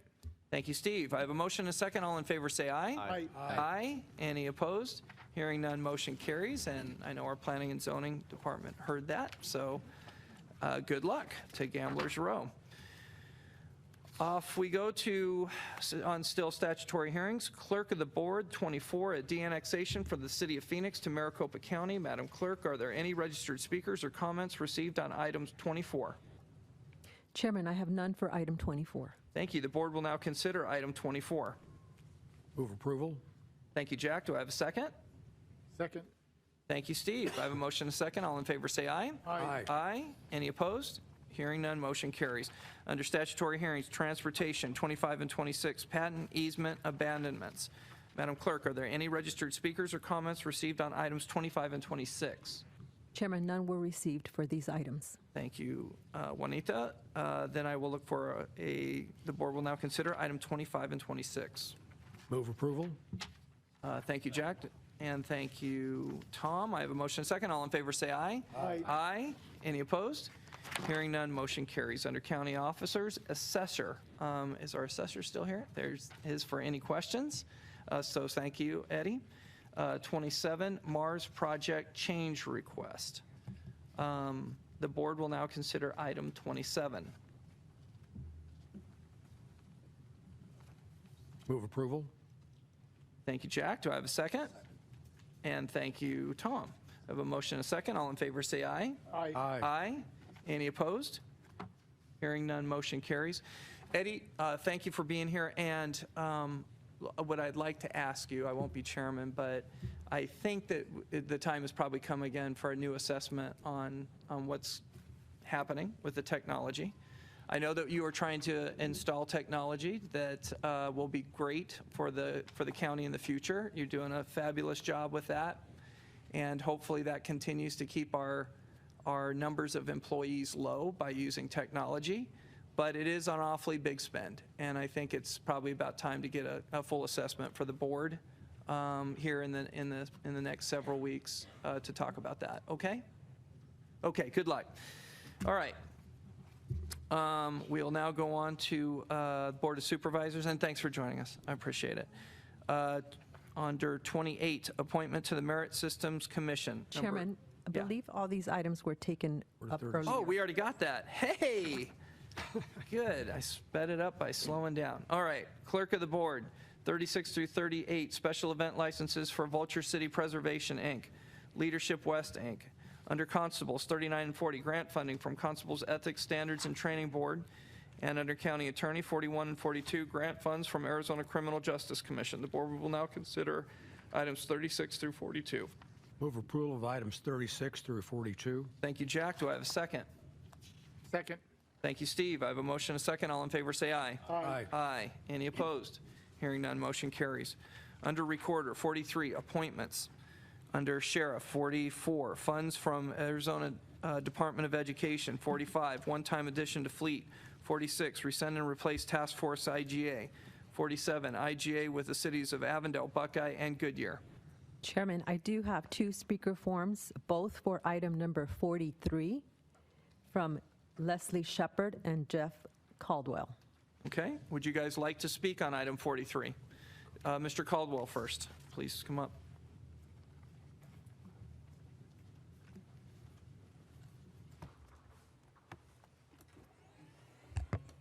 Chair, supervisors. So when I analyzed this agenda item, it states that these are folks in the recorder's office. And I have it down that two of these folks are from October 17th of 2022 and November 14th of 2022. So it's my understanding that this is a first-time appointment. Because it does not say reappointment. And so I'm very concerned that these folks have been up there and ran a complete election without being sworn in and have their oath of office.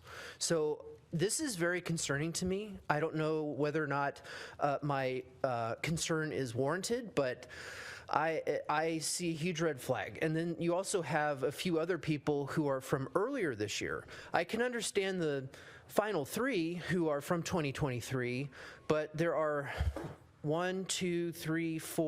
6 people from before October of 2023 who are supposedly having their first official appointment and oath of office recorded in Maricopa County. And I'm just very concerned about that. Thank you. Okay, thanks, Mr. Caldwell. Ms. Shepard. Mr. Caldwell, if you want to get a little bit closer to the microphone, just so, I mean, I'm trying to cut into the time, so thank you, appreciate it. Ms. Shepard. Yeah, actually, I have the exact same concerns as him. Matter of fact, I even received your oath.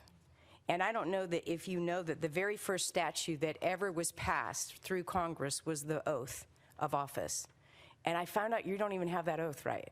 So I'm noticing these people who've been doing this for a while and have been part of our elections certification are just now going to be sworn in under the correct, possibly the correct oath. Yours isn't. Nobody up here is. We've noticed that. And that being said, that's a concern because you know one of the things that I was complimenting you guys about was the fentanyl, your guys' response to it. Why am I combining this together? Because it is a big difference. It does tie in here. When we don't have people that are sworn in to protect and defend the Constitution, you get situations like we had just a moment ago talking about this epidemic we've got going on with fentanyl. We've got a border open, sitting there talking about that goes back and forth. Now you can say, well, that doesn't tie in here. Absolutely it does. Because the Constitution says that you're going to protect and defend what's happening here in our country. And when we've got an epidemic going on and we've got a border open, and then we take a look at the fact that you guys don't even have the right oath, and then you install a puppet that allows the border to be open, it all does tie in.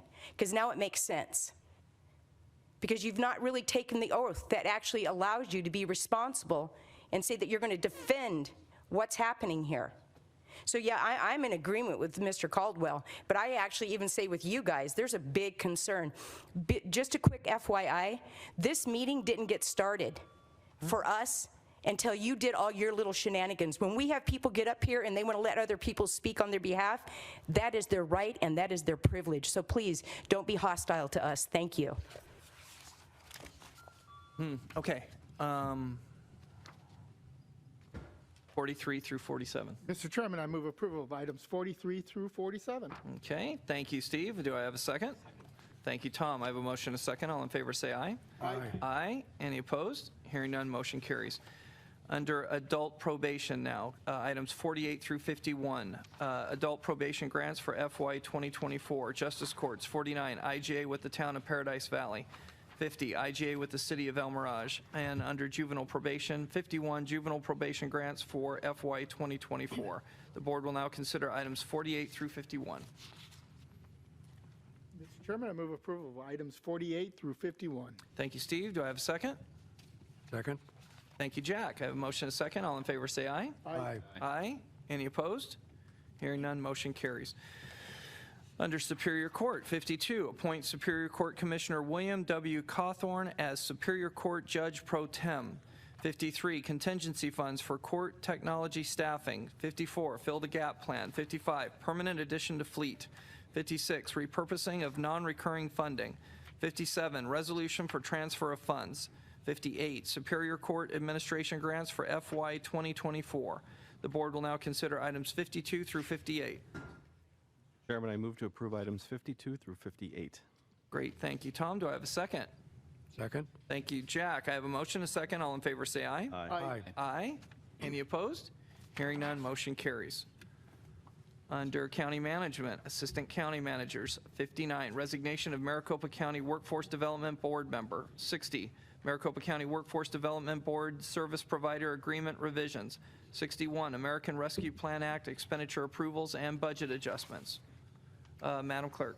Chairman, I have one speaker form from Mr. Jeff Caldwell. He would like to speak Mr. on Caldwell. item 61. Item number 61.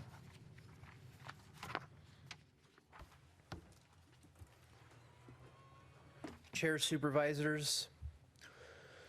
So even though this is federal money, Maricopa County is rumored to have spent over $500 million in helping solve homelessness over the last decade. It is definitely documented that we've spent over $100 million to help solve homelessness in the last decade. However, homelessness has skyrocketed every single year from 2016 through today. And we continuously move forward with the Housing First policies, and this is for $8.1 million to bring this specific project up to almost $63 million. Unfortunately, I just don't think that throwing money at solving the homelessness issue is going to solve the problem. We need to have zoning reform. We need to allow for small organizations that have thrived in helping homelessness actually have the ability to build tiny homes here. I know that there have been certain tiny homes built, but other organizations have been left out of the fold. So continuing with the same policies and repeating the same past failures is not going to solve the homeless problem. Please look into the zoning aspect of Maricopa County. Also, we need to ensure that we have all services available in order to help solve homelessness. Thank you. Thank you. Okay, items 59 through 61. Mr. Chairman, I move approval of items 59, 60, and 61. Thank you, Steve.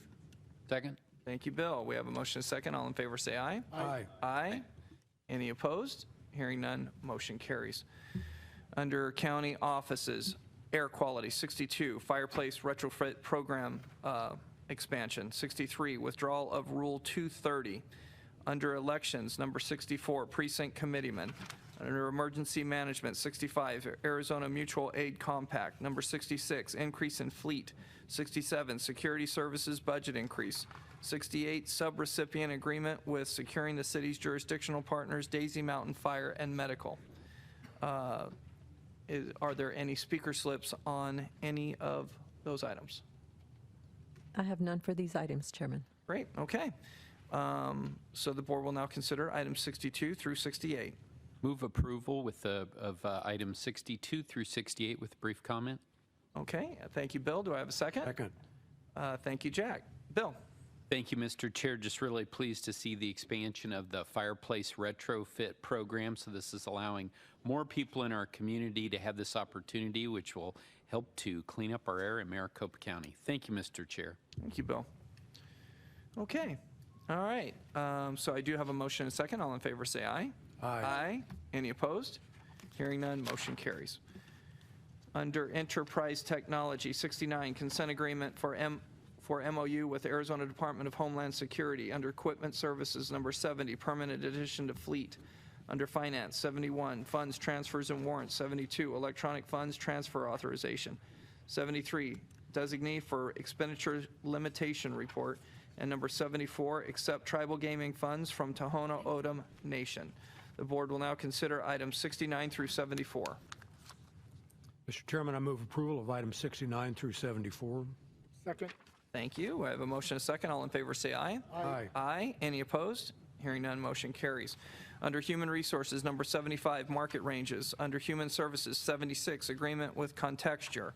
77 through 83, amend IJs and agreements with Mesa Unified School District, Tempe Elementary School District number 3, Scottsdale Unified School District, City of Avondale, Arizona Department of Economic Security, and Trellis Community Development, and the City of Avondale.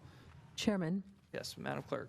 I have 4 speaker forms from Mr. Jeff Caldwell. He would like to speak on items 80, 81, 82, and 83. Okay, Mr. Caldwell, are you wanting to speak on all of those items? Yes. Okay, so market ranges 75, let me get this right, the ones 75, then 76. Let's just,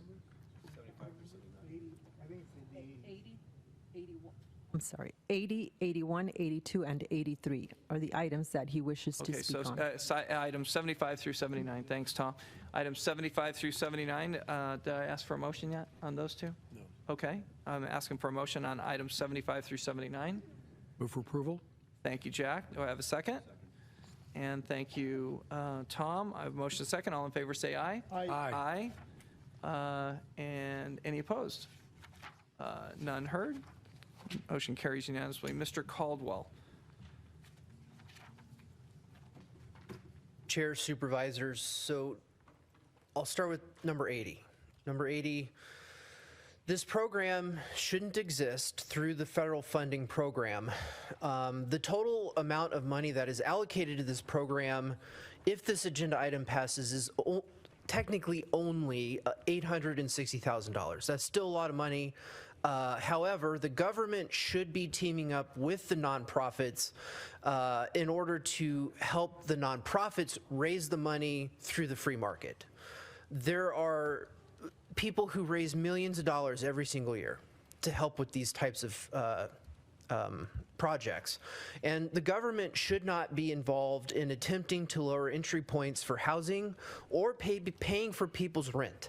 That is taking my tax dollars and giving it to somebody else. That is not what the government was designed to do. It is reallocating money from private citizen, taking it, giving it to somebody else. That is theft. So, like I said, the way to solve it is to team up with the nonprofits that you're going to give the money to raise the money through nonprofit fundraisers. $860,000 for this project. Thank you. All right, 81. Chair, supervisors. Chair, supervisors, this program is spending millions of dollars and only getting tens of people new jobs per month. It is a failure. The federal government needs to stop forcing states to provide these services. This item is a response to an act that was signed into law under Obama. It's a 2014 federal regulation. Furthermore, Arizona now has to pay back $18 million to the United States Treasury for not dotting their I's and crossing their T's in 2021 and 2022. This money is gone. So where is it going to come from? What money are they going to use to pay the federal government? It's going to potentially come from the future dollars that are going to be given to the state from the federal government. That is a Ponzi scheme. So this should not exist. This is horrendous. Our state is being penalized for not being able to follow the law exactly, and it is a long bill. It's a lot of legislation. So again, I know you guys can't do anything specifically about this because it is state statute and dictated from the federal government. However, you do have the ability to lobby the state and federal government in order to abolish this terrible regulation. Again, you have spent millions of dollars in this program and get tens of people hired every month. It is a waste of money. It is a misallocation. It's actually fascism because it takes our money and it pays millions, tens of millions of dollars to the private sector in order to run services to try to reallocate people who either get laid off or unfortunately the business is closed down. So we can better spend that money other ways. Thank you. Okay, thank you. 82. Chair, supervisors, this program is spending millions of dollars. I'm sorry. I will actually say the same thing for 82, so I'll close that one down. Okay, thank you. 83. Chair, supervisors, this is another program that should not exist. The government being involved in the home buying process, even if it is to give nonprofits money, is artificially propping up housing prices, making them more expensive, when in reality we should allow the free market to work. It'll lower the cost of housing, more people will be able to afford more houses. Furthermore, this project is going to cause whoever is involved in buying the houses to lose an astronomical amount of money. Buying or constructing homes in this environment is risky, even if it is to rehabilitate homes. Housing prices are collapsing faster now than at any point in recorded history. I've been saying this for 2 months. We are looking at a major economic crisis. Selling homes now would net benefit the government in a position of return on investment, but buying into a downturn is dangerous. While housing prices are collapsing, the prices of housing is still historically unaffordable. The government buying houses at this time helps prevent prices from correcting, and it keeps people from being able to afford houses. Now, with that being said, Zillow just released a report at the end of October, and it stated new homeowners won't see a profit for over a decade. We are literally facing a huge economic crisis that is emulating 2008, and no one is paying attention, and the government should not be involved in buying or giving nonprofits or any private entity any money to purchase houses at this moment. Thank you. Okay, thank you. All right. So I believe then we're now asking for a motion from items 80 through 83. Mr. Chairman, I move approval of item 80, 81, 82, and 83. Thank you, Supervisor Gallardo. Do I have a second? Second. Thank you, Supervisor Gates. Okay, I have a motion and a second. All in favor say aye. Aye. Aye. Any opposed? Hearing none, motion carries. Under Human Services, well, let's skip for a second. I'm being asked for something for item 85. So let's do item 85 first. Mr. Chairman, due to a potential conflict, I'm recusing myself from item number 85. Okay, thank you. I'll ask you to leave the dais. Thank you, Tom. And Chairman, I do have one speaker form for item number 85. 85, okay. Then perfect timing. Who's Mr. Jeff Caldwell. Okay, great. Mr. Caldwell. And one, and then who's the other? The other speaker form is from Blue Crawley for items 84 and 86. Okay, all right, so I'll bypass 85. I don't need to speak on those. I agree with what they're happening and hope that you would expand. Okay, thank you, Blue. Okay, if you can knock those out. Okay, item 85. Chair, Supervisors, I wish Supervisor Galvin was in here because he actually voted against a very similar project that was for Phoenix at the last meeting. So while this is for Tempe, it is the same type of program the City of Phoenix discussed in their last public meeting 2 weeks ago. Cities are unable to, this is what the City of Phoenix said. This is a quote from the staff to the City of Phoenix. Are you talking about item 85, the City of Surprise? Yeah, it's for Tempe. So it's I'm the sorry. project. I'm talking about the project. Well, you can, okay. Okay. So this is for low income, Why don't you, affordable okay, I'm housing. sorry, one second, because I'm getting a little bit confused. Okay, so he is recused himself from 85? 85. I've got the wrong star. I'm sorry. So he is recused at the right thing, and that's what you're talking about. So go ahead, please. I'm sorry. Supervisor, chairs. The City of Phoenix staff told the City of Phoenix for almost the same exact project type that cities are unable to build projects based on the end pricing. While this may be labeled for affordable housing, there is no guarantee the end product will be affordable. Then, if the city does move forward and it is unaffordable, the city will come back to Maricopa County and ask for more public funds to help prevent people from going homeless. It's a circle. It's a spiral, actually. This is the same project that former Councilman Sal DeCiccio wrote about in his article called Government Profiting Off the Poor, the Need for Modern Government Reform, where he talks about the good graft, where cities and counties use homelessness to enrich their staff and partners during the implementation and building of these projects. So I highly encourage you to vote no on this. This is to give the city of Tempe almost $11 million of federal funding. I believe that it would be better used to help reducing property taxes in order to alleviate the pain that we're feeling from the economy and the inflation.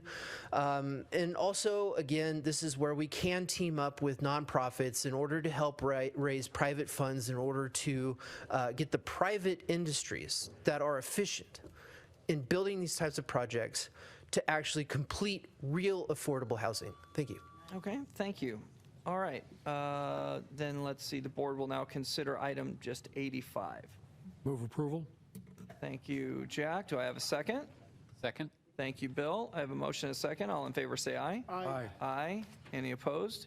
Hearing none, motion carries. Then we will invite Supervisor Galvin back to the dais. And we'll now go item 84, 86, 87, 88 through 93, and 94. So everything other than 85. Do I have a motion? Mr. Chairman, I move approval of items 80, let me go make sure I have them all. 84, 86, 87, 88, 89, I might as well go all the way through. 90, 91, 92, 93, and 94. Thank you, Supervisor Galvin. Do I have a second? Gallardo. Gallardo. Oh, what did I? Sorry, minds, I felt you coming my way. You missed me. Wonderful too much. representation. Supervisor Gallardo, thank you very much. What's the second? Do I have a second? Second. Thank you, Jack. I have a motion and a second. All in favor say aye. Aye. Aye. Any opposed? Hearing none, motion carries.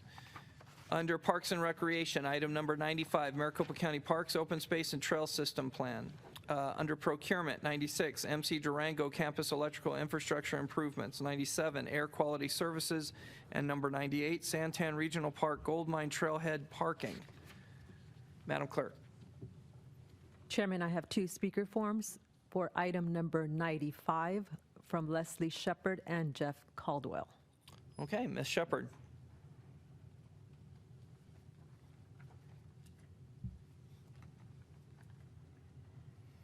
Okay, well, definitely I'm against it. Of course, that doesn't matter because you guys just pass everything anyhow. So even with 76%, you said the white tanks, you know, you made a little referral when I sat down, you know, people in the area should have a say. Well, 76% of them told you you shouldn't have passed it, and you did. So here it says, the talking points, Vision 2030 plans to sneak in a road diet. That couldn't happen. You guys would never let that happen, would you? Oh, of course you would. Expansion of the failed transportation policies like the bus, rapid transit, and light rail. The executive summary does not mention the world transportation once. The long version states transportation 39 times. Voting for the park's Vision 2030 plan is a vote for the transportation tyranny. It's called the World Economic Forum. Can we just say, way to go, minions? And taxpayers are sick and tired of traffic lanes being reduced. Road diets, expanding bus,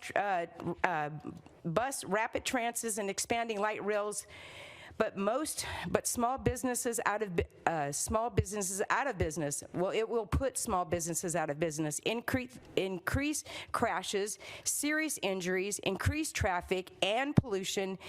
Valley Metro revenue from the ridership is only 16 to 81% and comes from members, cities, and federal funding. The public transit is failing, and Maricopa County needs to stop propping up failing industries. But we know that that's not a big deal to you because we've already determined that you guys haven't taken the right oath. You don't listen to the people. It doesn't matter who comes up here and opposes you. You've already identified who's going to, matter of fact, you might even have it worked out who's going to second the motion, who's going to first the motion.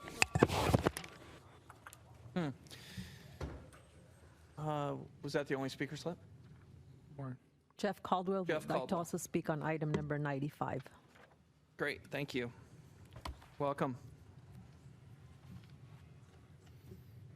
Chair, supervisors, I had been searching for this specific piece of information for literally months, and because I clicked on an old article by ABC from like 2012, I was able to find this source. The Federal Department of Transportation had a document called, quote, Evaluation of Lane Reduction Road Diet Measures and Their Effects on Crashes and Injuries, end quote. That is the title of this. It has been removed from the government's website, and that's unfortunate because it is unscientific to do so due to it being studies. And so this actually should be the mean of what is compared to what we're implementing. Because what it actually said, and if you go to the Wayback Machine, if you actually find this article, you can go to the, you can click in, copy and paste this link into the Wayback Machine. That's how I'm reading it right now.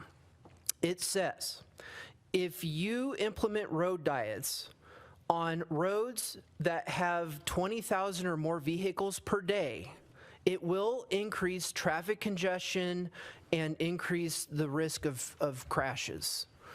I am appalled that our tax dollars went into these studies and now it's not available for the public to see unless you are really good at researching information and finding an obscure mainstream media article from a decade ago. So with that being said, I was disappointed that the executive summary of the Parks Plan Vision 2030 did not mention the word transportation one time. I had to go to the long version and type in the word transportation, and it comes up 39 times. There's also a lot more bad stuff in it. Thank you very much. Thank you. We do have RJ Carden here today, and I know this represents a significant amount of work through the commission. Do any of the board members have a question for RJ? Thank you, RJ. Mr. Chairman, I'll make a motion that we approve items 95, 96, 97, and 98. Well, I'll hold on to that motion. I'll look for a second, but RJ, you're here and you've attended this meeting all the way through. Can you please come up for one moment, please? Is there a second? I'll second. Thank you. Thank you, Bill. I have a motion in a second. I appreciate that, Steve. I know that our commissioners in parks has been working on this. Our commissioners stay in touch. In fact, everybody got to meet my commissioner Bob Branch that we've been talking as this process has gone on. So the public is represented quite often, and forcefully sometimes with you, RJ. So you're bringing to us a plan again. So what would you like us to know about this plan? Because this is forward thinking. Somebody came up with a plan in the 50s to be able to provide parks to the Maricopa County taxpayers, albeit paid mostly by park entrance fees, the maintaining of parks. Very proud of citizen government when it comes to our parks. You might not believe it, but there's a lot of people that give their passions and their time. Again, we met Bob Branch today. Doesn't get paid for it, but gets to sit there and look at these things too. And if they choose to look deep into what has been brought up, they bring that up to us and talk about that.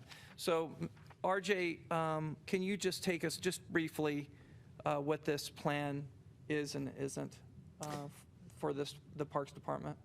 Mr. Chairman, members of the board, thank you for the opportunity to come up. This has been a several-year process with lots of public input, lots of input from nonprofit organizations, city, county, and federal and state organizations as well. So we tried to really run the gamut of getting input. Ultimately came down to addressing 5 priority areas for the future: enhancing community health and well-being, reinvesting and protecting our current park system, acquiring and managing new parks for the future, which is I think what you're speaking of, providing leadership and conservation of our natural resources in Maricopa County, and then developing sustainable and diversified funding sources for our county park system. Under those, there are 19 goals that will help to address those priority issues and 34 objectives. The area that you speak of, I think, was a critical component of this plan because we call this continuing the legacy, the plan. And as you mentioned, back in the 50s, there were a group of citizens and elected officials that were gravely concerned that this county was projected to go from 800,000 people to 1.5 million people by 1980. By today's standard, that doesn't seem like a whole lot, but they were very concerned. And they were concerned that we needed to preserve and protect natural resources, which are really a part of the heritage of our county and why people continue to come to this county. So they went from roughly 400 acres of parkland in 1950 to over 70,000 acres of parkland in the 1980s. And that system has served us very well, and primarily working with the federal agencies and some state agencies. So it hasn't cost a lot of taxpayer dollars to acquire those properties. And that's as we look to the future and the millions of people that are projected to be added to Maricopa County in the future. We don't protest that or want to go against that growth at all. We think that's a great thing, but we need to continue to make sure that we're protecting open spaces for the future residents as well.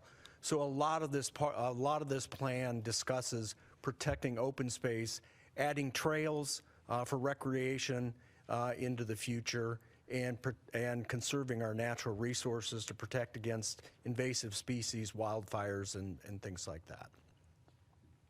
And wildlife corridors. And wildlife corridors. As growth occurs, we're worried about the wildlife being able to access, especially when it comes to the White Tank Mountains that are now experiencing growth by surprise on one side, and now new communities that Buckeye has planned on the other side, which I never thought I would see that day. But the growth is phenomenal. People want to live here, and we want to continue to protect and conserve what we love. Believe it or not, I'm a native here. I've grown up here, and I'm not going to listen to things about theories of how there could be impacts. That's our job right now, to see this and see this forward. So I appreciate the concern. Go ahead, Bill. Mr. Chair, thank you. RJ, thanks for coming up. Thanks for this was as you said, an extensive process, a lot of public outreach. Can you tell us, are there any road diets that are set forth in this plan? Mr. Chairman, Supervisor Gates, to the best of my knowledge, no. I received the information as well about transportation, and so I made sure that I went back and looked at all the 29 references to transportation. Some of those were Maricopa County Department of Transportation, the Arizona Department of Transportation, and there were 19 references in the goals and objectives, which is really the future thinking part of this plan, that reference transportation. All of those, Supervisor Gates, were in reference to recreational trails and the ability for folks to use those recreational trails also as a means of transportation. For example, someone from the city of Surprise being able to get on their mountain bike from home and access the White Tank Library via the Maricopa Trail. Okay, thanks for clarifying that for us. Thank you, Mr. Chair. And I know there is a significant road bike crew that meet on there on Saturdays up at that library and use those paths effectively with their pedal bikes. I also know there's horses up there. And if it wasn't for the vision of people that came before us for 60 and 70 years, we would be having houses on those places that we have conserved. That was prime area for people to put a house up in so many different places, and now they are protected through the Maricopa County Parks and Trail System. So thank you, RJ. I appreciate it. Thanks for coming up and answering any questions. So we do have a motion and a second. All in favor say aye. Aye. Aye. Any opposed? Hearing none, motion carries.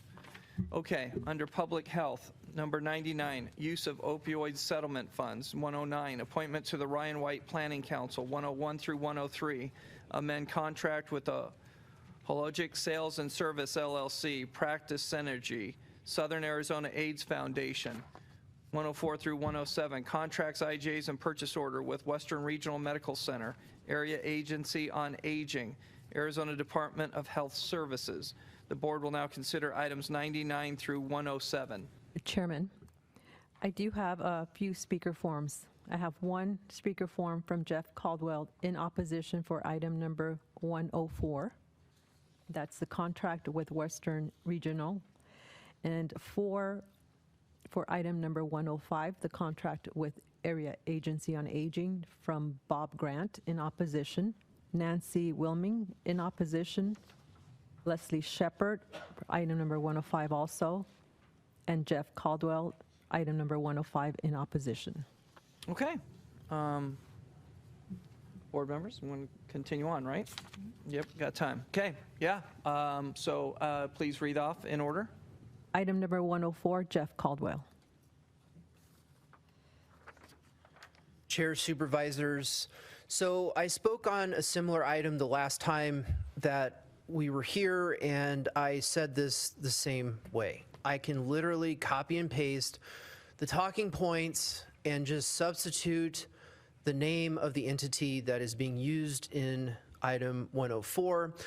And so item 104 recognizes that the goals of Maricopa County align with Healthy People 2030 and Public Health 3.0.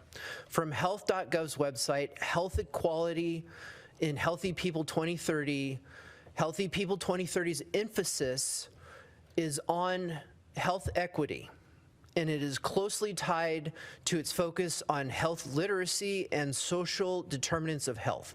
Social determinants like structural racism or systemic bias, this is a quote from their website, can affect health literacy and contribute to health disparities. So this is going to have preconceived notions when they create the study. It's also stated in the contract that it is to benefit the entity and not Maricopa County residents. So again, I will continue to talk on these agenda items that use these terrible policies and do not benefit us, but benefit either the organization or company that is paying Maricopa County in order to do this. One other thing about Healthy People 2030 is that it supports, quote, social determinants of health, permanent supportive housing with Housing First, which, quote, provide regular subsidization of housing for unlimited period of time to people experiencing homelessness with the head of household with a disabled condition. To wrap it up, people can stay in these houses without being required to stay sober. So we are continuing to put people in houses that may have drug addiction and doesn't get help. Thank you. Next up. Bob Grant, item 105. Not so much against the Area Agency on Aging, rather I don't know what you want to call it, they think they should be given the COVID shot to anybody older than 60. And I'm a group leader for Make Americans Free Again. Our whole mission is to put an end to medical tyranny. And the reason why, well, you guys call it a pandemic, but I know it as a plandemic. And they call it a vaccine, but it's not. It's an EUA, Emergency Use Authorization. You cannot mandate that. Well, the only reason why they get to call it that is because Fauci and friends decided that ivermectin and hydroxychloroquine wouldn't work, and that's a total lie. So I'm just saying, do your homework, because COVID shot is just that. It's a jab. And the amount of death and health issues it's caused those that have taken it is beyond what you guys can probably know. However, you can go to the website, makeamericansfreeagain.com, and see what the shot has done to many people. Thank you. Okay, thank you. Next up. Nancy Wellming. Thank you. I'm here to speak against your approving a contract with the Area Agency on Aging. Closer. ABC News just announced older adults who received last year's COVID booster and a high-dose version of the flu vaccine in the same visit may have a potential increased risk of stroke, according to a new FDA-funded study. There are a couple spots where you are looking to appropriately reduce money for COVID and accurately reflects the current landscape. But still, the overall amount of money you are increasing for COVID concerns is astronomical and should not happen. The amount of money spent on the woke policies like resiliency, whatever that is, should not happen. What types of advertising is the money going to be used for? Why would the county promote products for Big Pharma? Private industry has their own funds to pay for their own advertising. And most of all, current statistics show that the general population has very little faith in the efficacy of these COVID jabs. Advertising falls on deaf ears. The county should feel better, should find better ways to spend the taxpayers' money and let each and every American exercise freedom of choice without undue influence. Thank you, Ms. Wilming. Next. Leslie Shepard, item 105. Again, we'll be paying attention to who. I make a motion, I second the motion, you're sitting here putting on the performance. See, that's when I think it's just a performance about the fentanyl. When you've got a jab that's killing people left and right, when you've got other countries that have already determined that there is no, they have no specimen to show you. They've already determined that this is hogwash. And then we come here to the gaslighting Board of Supervisors and the gaslighting American CNN, ABC, Fox News, controlled opposition, all the garbage that's going on. And then we know that one of you guys are going to make the motion, one of you are going to second the motion, and people are going to be dying. You are going to be held responsible for these people. You can sit here and go, well, he asked you to check out a website. I already know you're not going to. You don't care. We already know you don't care. So all I'm going to just say is just keep this in mind. When you show your little emotions there, Mr. Galvin, to the person about the fentanyl, and then you got yourself a little bit emotional, see, that's where, when I watch you pass this, I'm going to say you're nothing but a bunch of hogwash. And you talked about when it's deep. You bring up your little person to come and talk about the thing that after Mr. Caldwell said what he said, and you said, we need someone who's really going to take a deep look at this. It's called the crap is thick in here, and it's very deep. You're right. We need somebody who can actually deal from the deep, because there's a whole bunch of crap going on here. And I don't normally point you guys out, but I am going to start pointing you guys from now. I'm not sure if you're aware. This is not on topic at all. I'm sorry. Did you not recuse yourself? I'm sorry. I better step on out here. You're not in. I forgot. You normally recuse yourself. It's good you're here. Ms. Shepard, I'm trying to be. I'm not trying to do anything but Ms. Shepard, sit down, please. You're done speaking. You're done speaking. Yes, it is, because she's off the mic. She's one of the people speaking. Let's go ahead and keep moving on. I am trying to make sure that you guys stay relevant to the topic. You've waited here. Oh my God, I'm doing my best here. So go ahead, as a reminder, stay to the topic. Stop the personal attacks, and let us know let us know about the topic of what gives you pause. The topic. All right. Next one. Mr. Jeff Caldwell, item 105. Chair, Supervisors. So as it was previously stated, a FDA-funded study did discover that there is a potential increase for stroke when COVID vaccine is administered at the same time as the flu shot. So this agenda item states that I believe you have 1,300 flu shots and 800 COVID shots. So what that means is you can administer them separately. I would encourage that they are separated at different sites, so that way you don't have the potential increase of people who are 60 years and older getting a stroke due to getting vaccinated from our federal funds, I believe. If it's not federal funds, then our Maricopa County funds. It doesn't matter. It's tax dollars. I don't support killing people. That's right. So please, separate the shots. Thank you. Any other? No other speakers. Okay. Item 99 through 107, the board will now consider. Move approval. Thank you, Bill, and thank you, Steve. I have a motion and a second. All in favor, say aye. Aye. Aye. Any opposed? Hearing none, motion carries. Under Real Estate, 109, IDA between Animal Care and Control Facilities Management Department and Maricopa County Sheriff's Office, 109 through 110, site-specific supplemental agreements. Number 111, purchase agreement and escrow instructions with D23 LLC. Under Risk Management, number 112, irrevocable standby letter of credit with JP Morgan Chase Bank. Chairman, I have two speaker forms, one from Leslie Shepard and Mr. Jeff Caldwell, both for item number 112. For item or against item? Well, they both want to speak on item 112. Mr. Caldwell in opposition, Ms. Shepard did not mark her form. Mr. Caldwell. Chair, Supervisors, I'm very concerned that we are teaming up. This is the largest bank in the world. They actually own over 60 million physical ounces of silver. They are well prepared for an economic crisis. However, they actually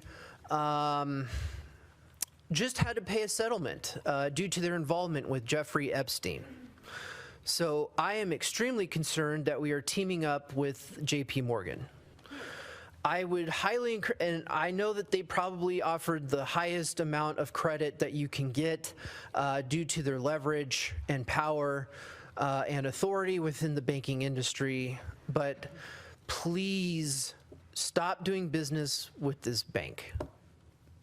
I would hope that we could find a local bank instead. This is an international conglomerate that I don't think has the people's interest in mind. They are working on digital currencies with the federal government to track us and all this other stuff. So please find a different bank to get the credit from. Thank you. Thank you, Ms. Shepherd. I'll have a different approach than Jeff. I appreciate all the research he does and all the hard work he does, and how you guys limit him down to 2 minutes when he puts an exorbitant amount of hours, and you guys barely show up and you barely even stick around. I'm surprised some of you are here, and I'm sure that you're going to try and mess with us in a little bit here when people want to get up and they want to share, and maybe someone else wants to let them share on their behalf. I'm sharing that for a reason, because when he's sitting here asking you, please don't go with a bank that works with a pervert who's part of child sex slavery. I remember one of the first things I came to here, I asked you guys to watch the movie, the documentary Cages. It's an Arizona documentary, and it deals with like a pervert like Epstein. And I doubt you guys Mr. have. Chair, I'm sure that you do have a problem with it because you're probably part of it too. Oh. I can say whatever I want. That's if you don't know attack. Sullivan versus New York, you better back off, because you can't sit here and tell me what I can and can't do. Knock it off. You better back off. You're out of line. Leslie. You don't tell me what I can do when you're sitting here pushing Stop across the personal policies attacks. that I can give you any Stop the personal personal attack. You're not. attacks. You are a I will public ask servant. you Act like to one. remove yourself Act from like this one. Turn the room. microphone off. I will ask you to be removed from this room if you can't keep it together. Okay? Very good. Very good. All right. Real estate I'm sorry. Mr. Go ahead. Mr. Chairman, I move approval of items 108 through 112. Mr. Chairman, I'd like to make a comment. 108 through 112. Yes. Thank you, Steve. Mr. Galvin. I'm very appreciative of this proposed interdepartmental agreement between Maricopa County Animal Care and Control and the Sheriff's Office, and I want to thank our County Manager, Jen Prikorsky, and the entire staff who's worked with the Sheriff's Office on this MASH unit situation, and I think this is a great development, and I appreciate all the hard work on it. Thank you. Jen, yeah, absolutely. Thank you. The MASH unit has been a good thing in most cases, but this is a little bit freeing for the county as we take certain steps to both take care of the animals that are quite possibly a part of crimes, but also this county and real estate to make sure that we can have the best use available for that area. So thank you for your hard work. I do have a motion and a second. All in favor say aye. Aye. Aye. Any opposed? Hearing none, motion carries. All right, we will now move on to item number 113. Agreement with Ubiquity Arizona LLC. Number 114, revocable license agreement. 115, change in traffic control on Palo Verde Road. 116 through 117, new traffic controls on Peakview Road, Cotton Lane. 118, IJ with the City of Mesa. 119, transfer of county right-of-way to City of Mesa.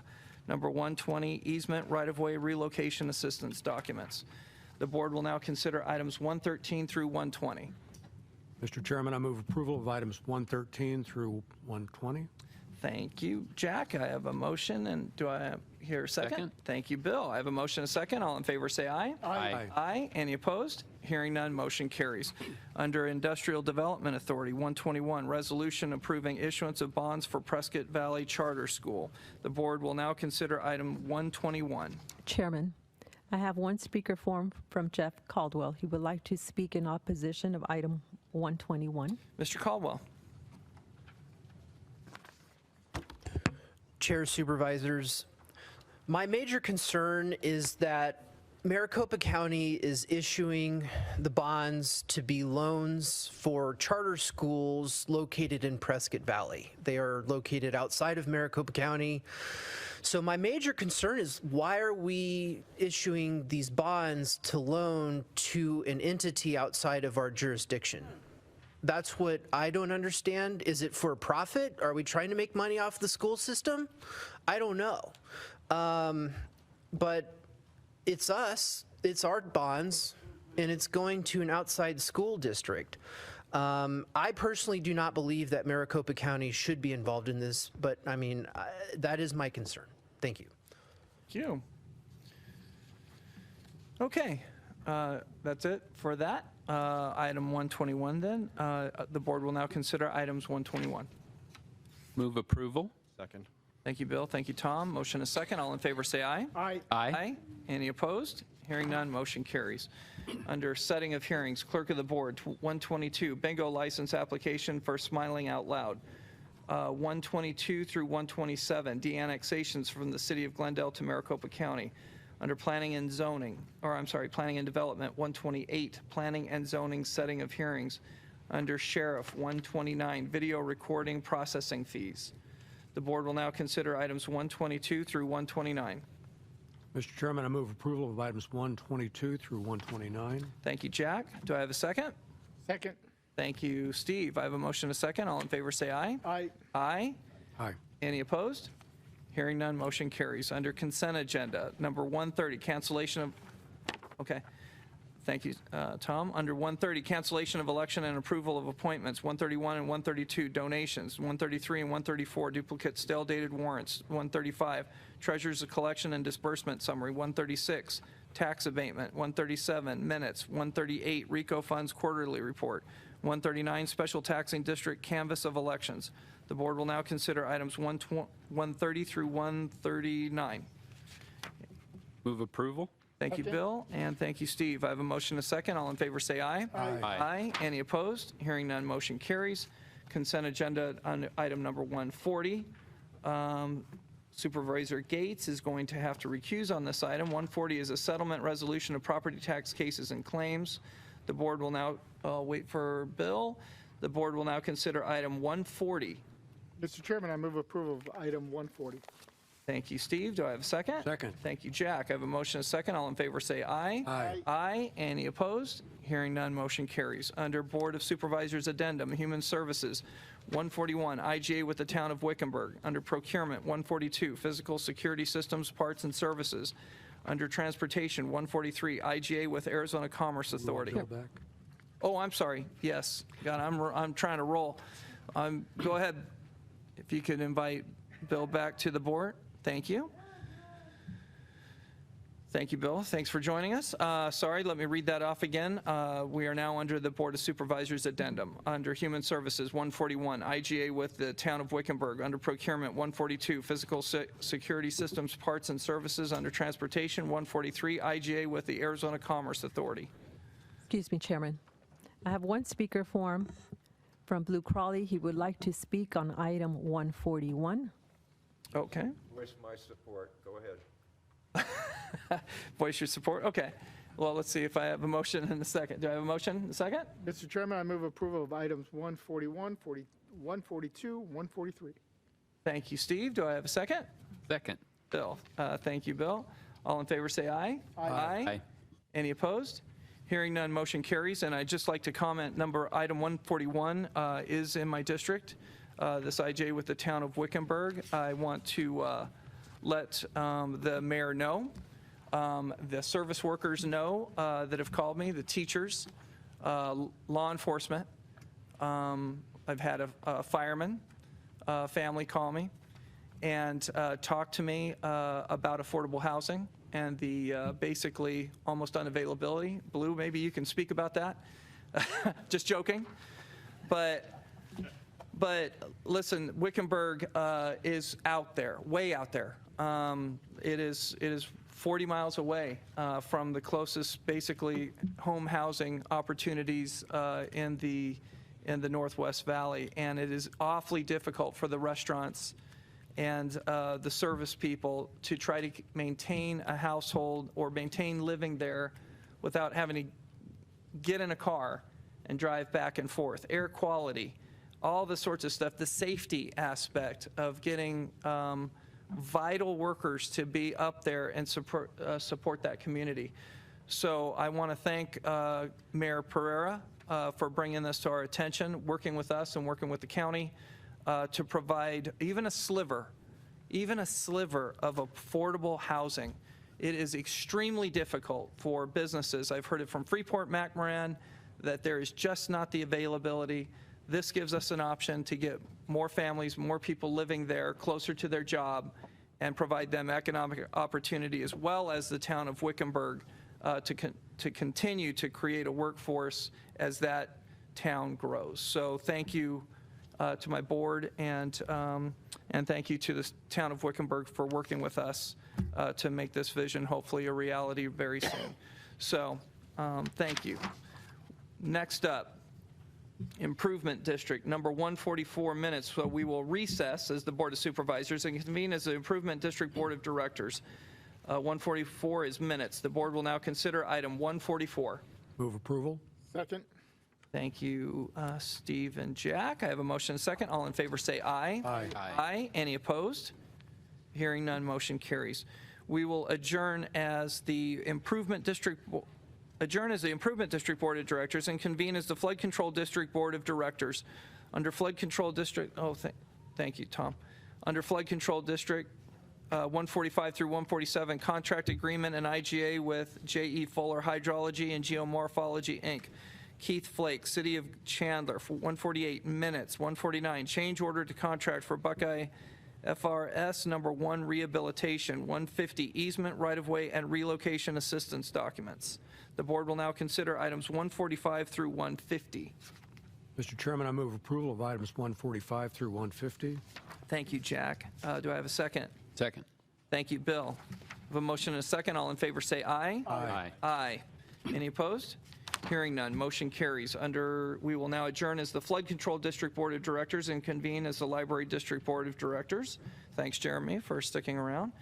Under Library District, 151 minutes. 152, established Library District capital projects. 153 and 154, donations. The board will now consider items 151 through 154. Mr. Chairman, I move approval of items 151 through 154. Thank you, Jack. Do I have a second? Second. Okay, thank you, Steve. I have a motion and a second. All in favor say aye. Aye. Aye. Any opposed? Hearing none, motion carries. We will now adjourn as the Library District Board of Directors and convene as the Stadium District Board of Directors. Under Stadium District, 155 is minutes. The board will now consider item 155. Mr. Chairman, I move approval of items 155. Second. Great, thank you, Steve, and thank you, Tom. I have a motion and a second. All in favor say aye. Aye. Aye. Any opposed? Hearing none, motion carries. We will now adjourn as the Stadium District Board of Directors and reconvene as the Board of Supervisors. Under item 156 is the public comment period. Madam Clerk, do you have anything to report regarding public comment email responses? Chairman, Supervisors, we did receive a few email comments, and all of these comments have been shared with the board offices. We'll bring the speaker forms to you. Okay, do you know how many speaker slips we have? 24. 24. Okay.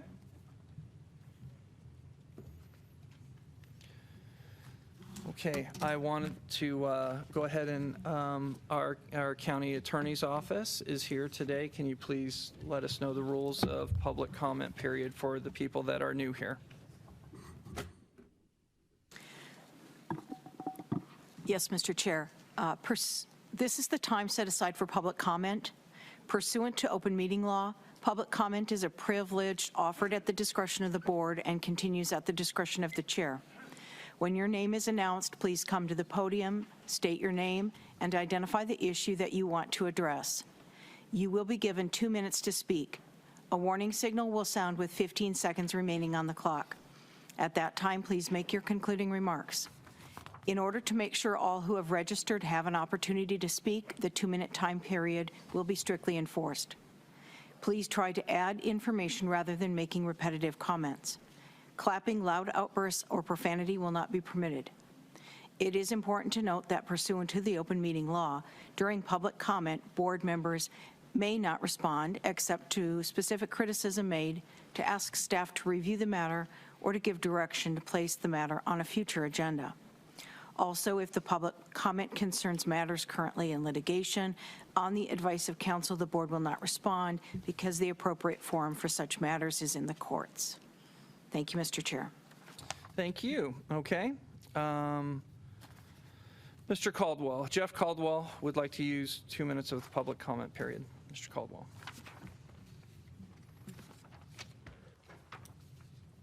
Chair, Supervisors, I've only been proven wrong at the City of Phoenix on my comments, and so that gentleman that spoke about the parks is lying or uninformed. And so on page number 99, it says under Encourage Sustainable Development for the Parks Vision 2030 Plan, encourage multimodal transportation options in parks to reduce traffic congestion and emissions. The federal government has written that road diets should be implemented in parks. In page 102, under strategies, goal 2.3, it says acquire land to develop bikeways, which is what he talked about, along existing transportation routes or other corridors, and partner with Maricopa County Department of Transportation and MAG. MAG loves road diets. They get federal dollars that says you have to implement road diets. The bike plan with Maricopa County and MAG call for road diets. MAG actually has stated that they want to get us out of their cars under the Momentum 2050 transportation mitigation policy. Let's see. So then we have page 103. They want to expand transportation and economic benefits. That's good. Let's see. Multimodal transportation corridors could further connect communities. So one thing that they do focus on is this thing called the new economy, and they want to ensure that public transit is readily available to anyone. So this isn't just expanding routes in parks or giving more bike lanes. This is all in package. Thank you. Ms. Leslie Shepard.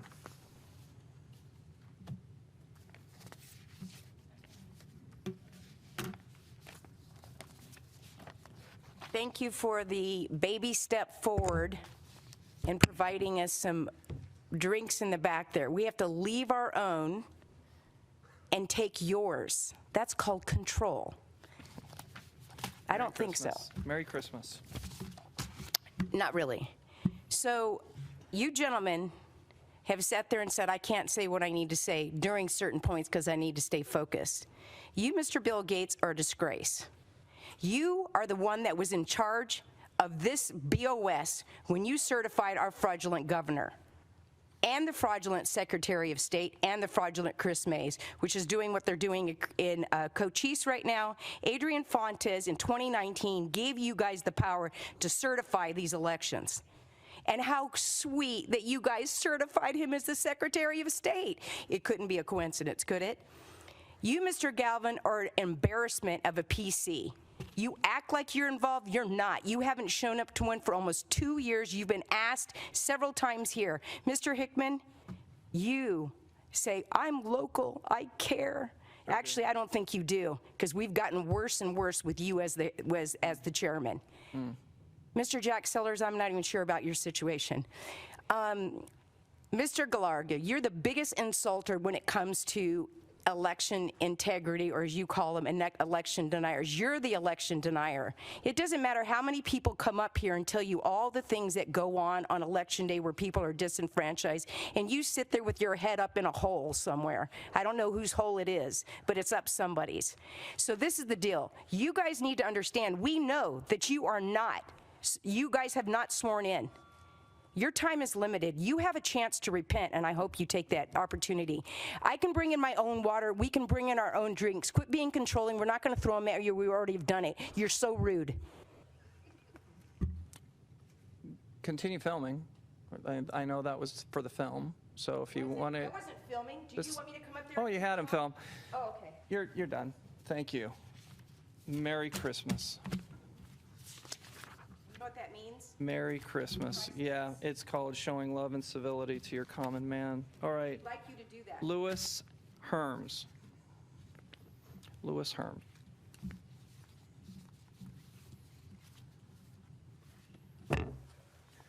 All right, so let's start by just putting something on the record. Bill Gates had a problem when someone called the known pedophile Jeffrey Epstein a pervert. Not quite sure why that would be an issue. We must first understand that we live under the myth that a politician with a D or an R before the name actually matters. It is an illusion. It's to pick a side, create division, divert people from knowing that we are dealing with a uniparty. A uniparty that ignores we the people. It is evident that this particular Board of Supervisors answers to their controllers and not the people. Be clear, these are actors playing a part in this live drama. Knowing this, I ask you to turn your attention now to the sheriffs and public servants of Maricopa County.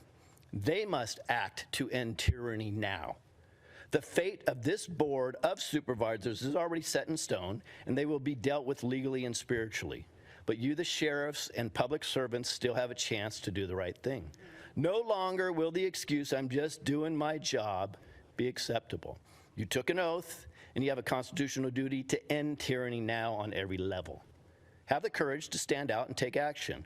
When all the chips are counted and you are judged by God himself, will you be known as the coward that secured your paycheck, or the hero or whistleblower that did what was righteous and will be honored for generations to come? See, evil thrives when good people stand and do nothing. Sheriffs and public servants, the choice is yours as accountability is knocking at your door. God stands with we the people. Where do you stand? And remember, as President Trump says, remember your oath.com. Thank you for joining us. Now, Mr. John Kane.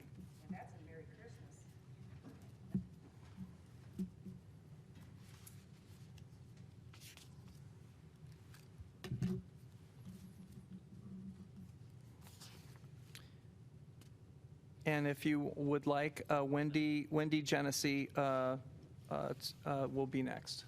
I'm So- giving my time to another member. Okay, thank you, John. Who would that be? Daniel Wood's already a speaker. He gets to, no, he doesn't. If you'd like to say words, if you'd like to come and say, I'm not delegating your time to somebody else. That's my right. So go ahead. Well, then, if you would like to come up, I know that you're next up. You want to be next up, Mr. Kane.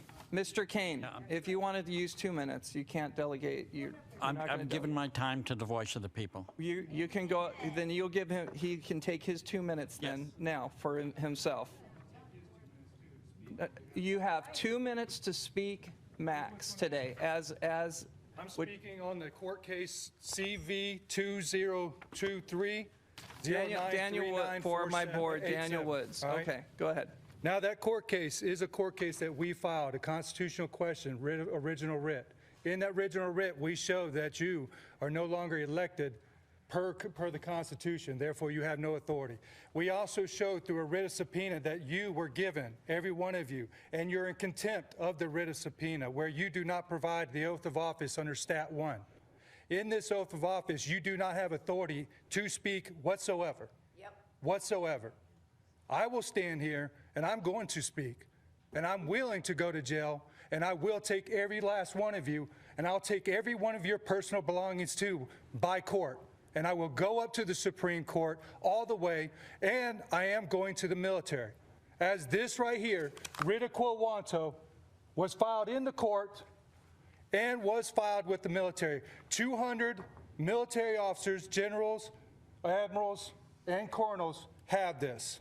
The Supreme Court today is talking to one of our guys that are on this case right now. They have this case. This case is CV 2023. All right, 093987, in which you have dissolved your authority as government.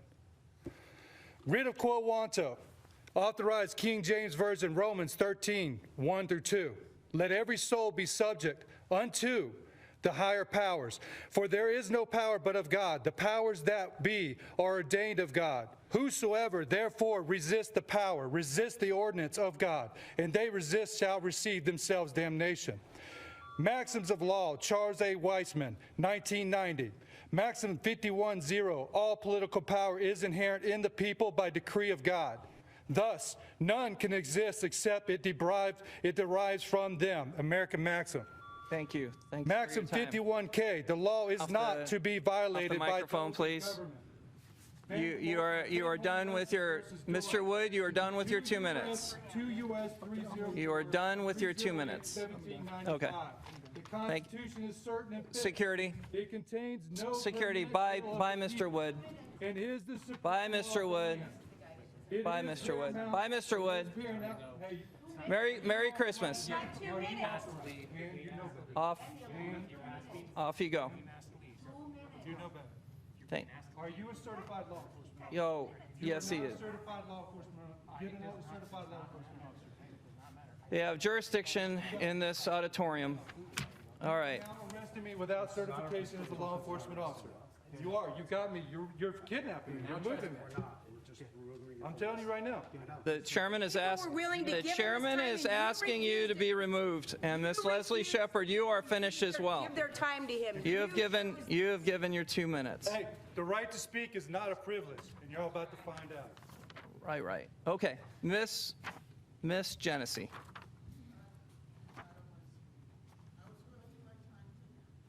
Thank you. Miss Darlene Newsome.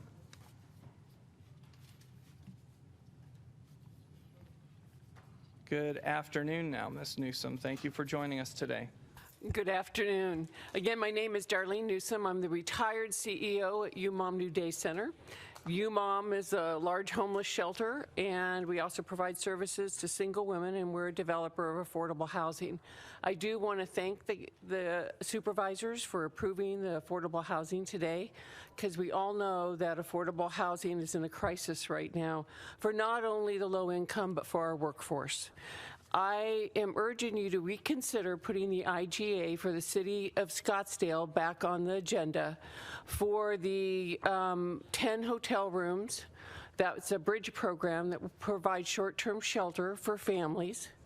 It's been operating for a couple years, and it's only 10 rooms out of 10,000 rooms in the city of Scottsdale, and it's been highly successful. Today, there are 387 families in Maricopa County on the wait list for shelter, and that means we have children who are living on the streets.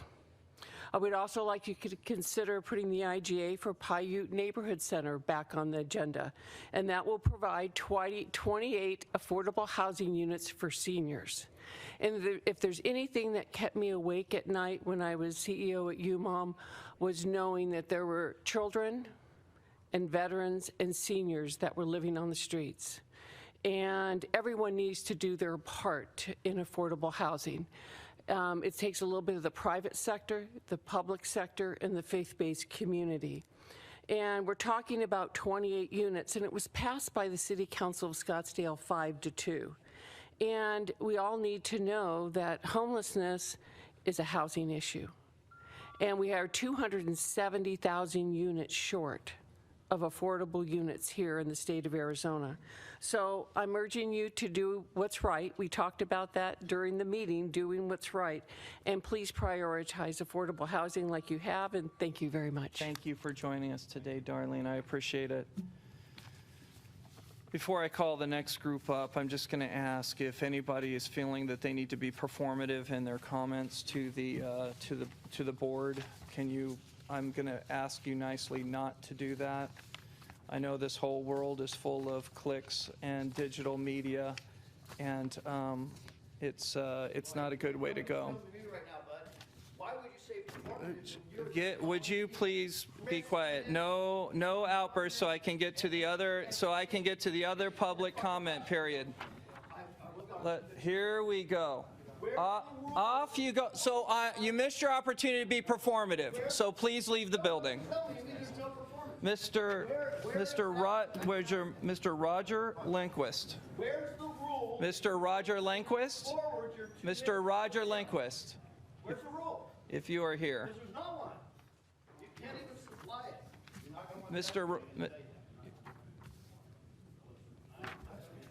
Merry Christmas. Please walk yourself out.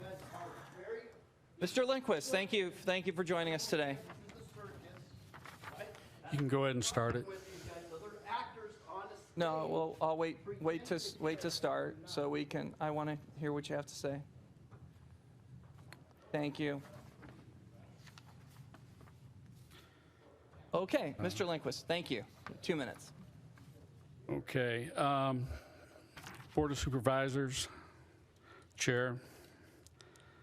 I, for one, was impacted quite a bit today by the fentanyl conversation. I've had the God-given privilege of being sober for about a quarter century right now, as of January 30th next month. It was a hell I visited that I'd just soon not ever go back to. And I was thinking of a term called proximate cause in a legal sense.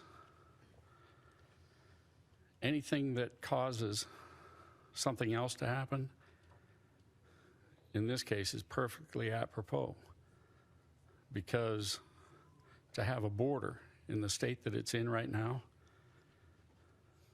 and to have the amount of nonsense that's occurring as a result of that,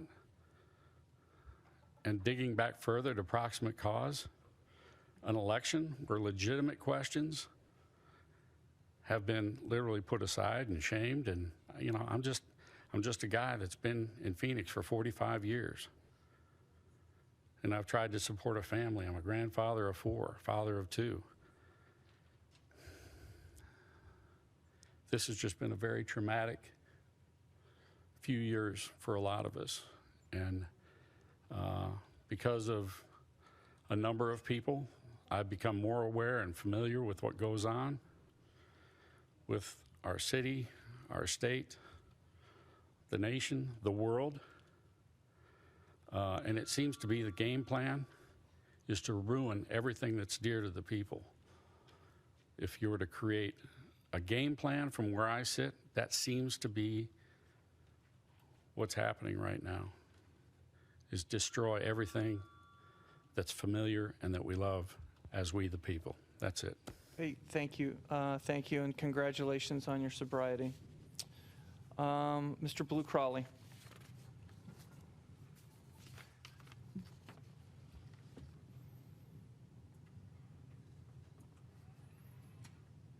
I didn't have to pay extra for the entertainment, right? It's transportation, you know, I'm going to be talking about. Jack, you're the head honcho over there at MAG trying to get the plan together. Well, when we were at the last RPTA meeting, I asked him, what's your plan? And the plan is the same as it's always been, status quo, which is if a community wants to invest funds into their transportation program, then they will get part of the Prop 400 monies to do and actuate that. But if they don't, what? I look at your community of Peoria. Where's the transit facilities in that community? You've got 1 park and ride lot. You've got 2 routes. So when at that meeting, I heard the mayor of Peoria say, we need to get more security on the light rail. We need to double the amount of people doing that. And I'm going, well, why don't you take that $54 million and put a couple routes in your city, both circulator and communicator, but you don't do that. I look at the overall amount of funds that MAG gets, and they distribute it what? With jurisdictional equity. Where is that when it comes to the bus? Where's the jurisdictional equity of your investment as in the county? Because it says that, what, 15% of the monies go to you. So where is the investment? Where are the infrastructures? In here, one of the things you did was a bus stop.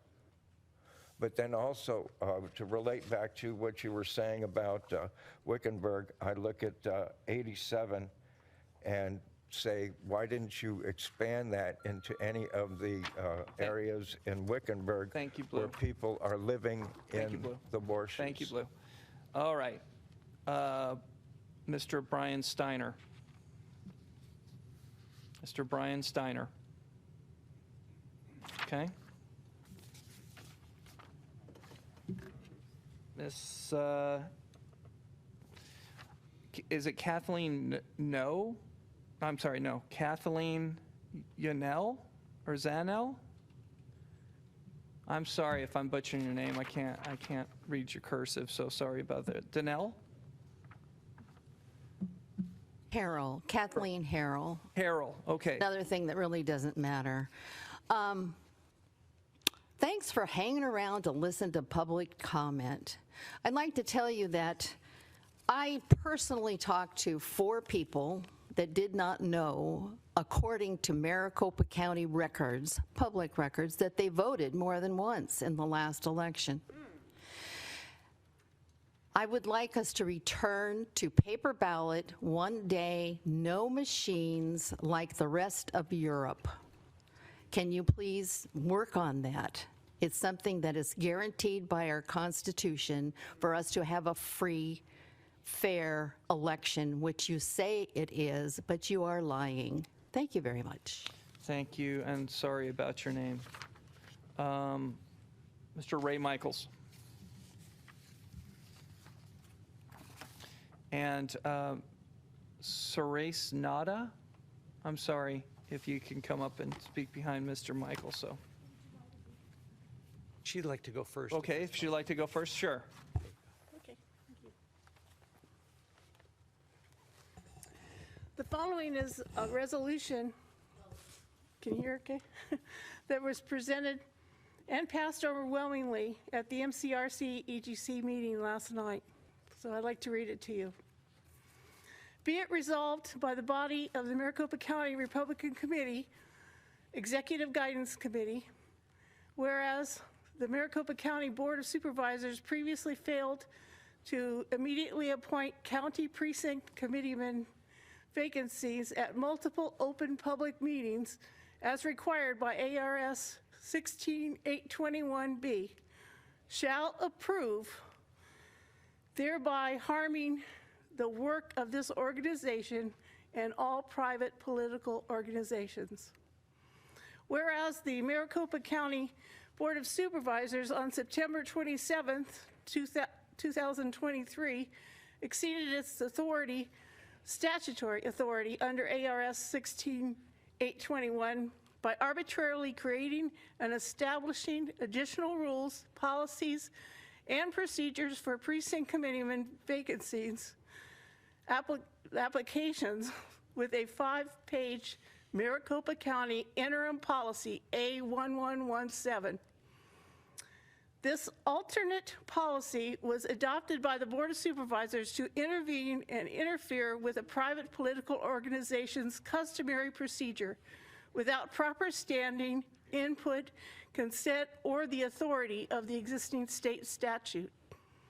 Whereas the Arizona Revised Statute 16821B neither grants authority, oversight, or operational power to the Maricopa County Board of Supervisors over any private political organization, nor supports the ability to create rules, procedures, policies, or actions that would require any compliance of any such factors to that private political organization. Thank you.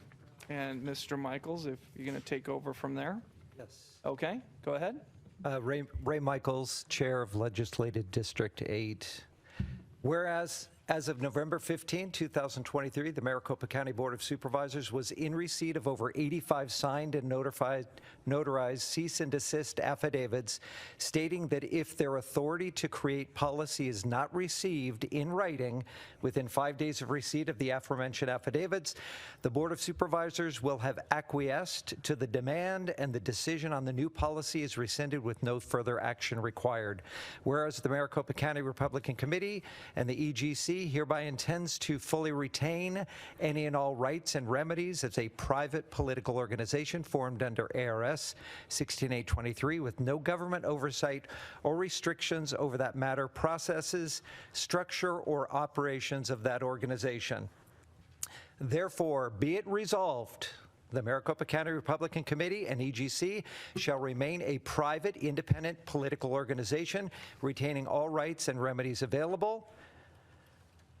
They shall continue to operate under the current state statutes without any governmental intervention, shall continue the pre-September 27, 2023 long-standing and former status quo process regarding submittal of future precinct committee and vacancy applications, and it demands that the Maricopa County Board of Supervisors return to the long-established precedent of immediate appointments for precinct committeemen for all political parties.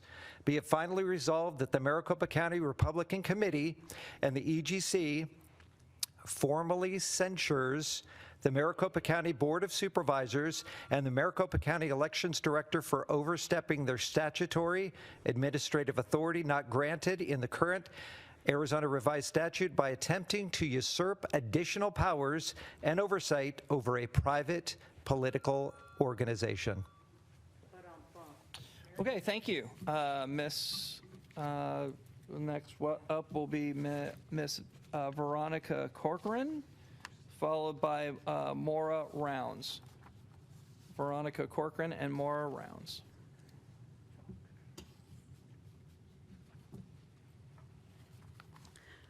Welcome. Thank you. Chairman Board, I can help myself, but I found your deeply emotional presentation on fentanyl very concerning.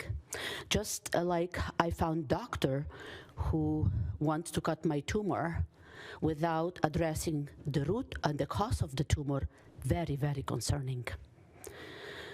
I don't know about you, supervisors, but I fear God, who created all those people. You show us that movie.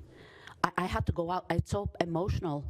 And these people are being used for this political agenda. It hurts me even more because all those people are actually sadly being pretended to be served. You see, I can only feel sorry for anyone, any one of you, anybody who is knowingly or unknowingly participating to actually say that I'm helping the people, but they are not. They are not serving those people. We live in a very challenging time, and this connection is so real that between people and bureaucrats is big, that we all need to find a way as Americans to work together on both sides of the aisle. I fear God. I fear the truth. The truth will set us free. We need to follow Constitution. As one of your mentioned, amazing career of one of your former employees. Amazing career means that people follow the rules of God-given rights, constitutional rights, our fundamental principles of what this country is all about, and that we can build those amazing careers, but not until we stand up on those principles that make this America great at the first place. So I encourage you, please, guys, find courage. I was once in a bureaucratic business, and I walked away because I choose life. Thank you, Veronica. I appreciate it. Maura Rounds. Maura Rounds? Maura Rounds is not here. All right. Moving on. Luke Portal, or Partel. I'm sorry, Luke. How you doing? So it's quite the show we've had today, isn't it? We went from thought we were going to have a Board of Supervisors meeting.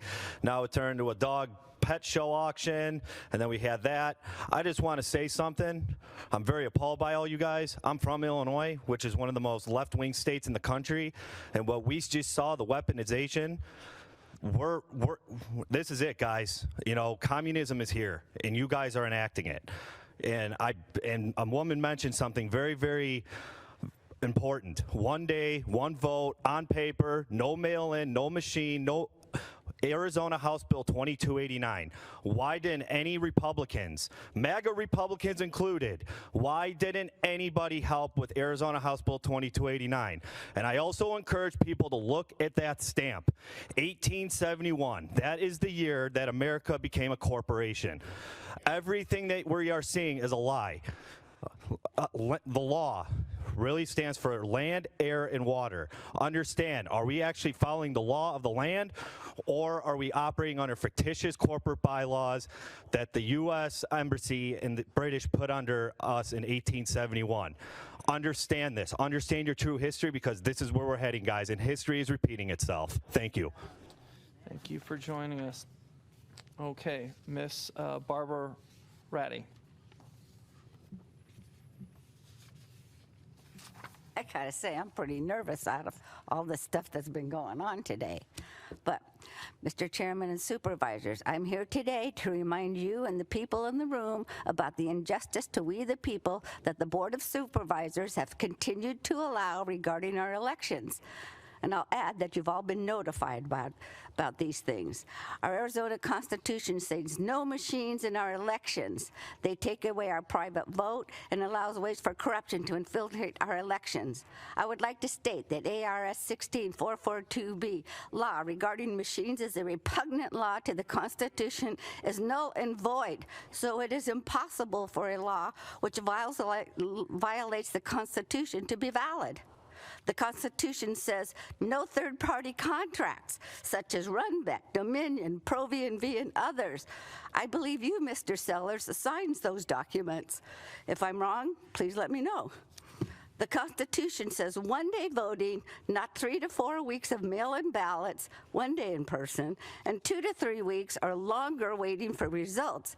It also includes hand count, not machines.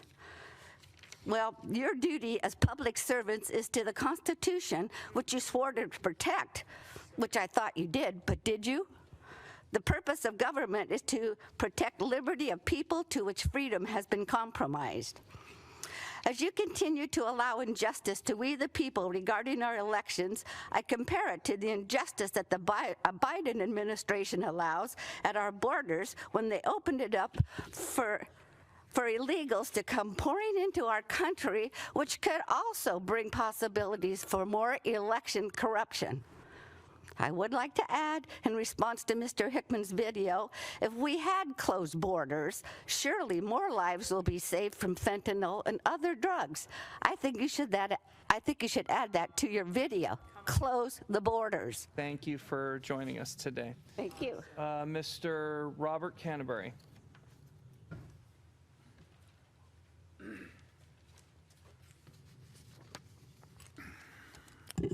Chairman Hickman, supervisors.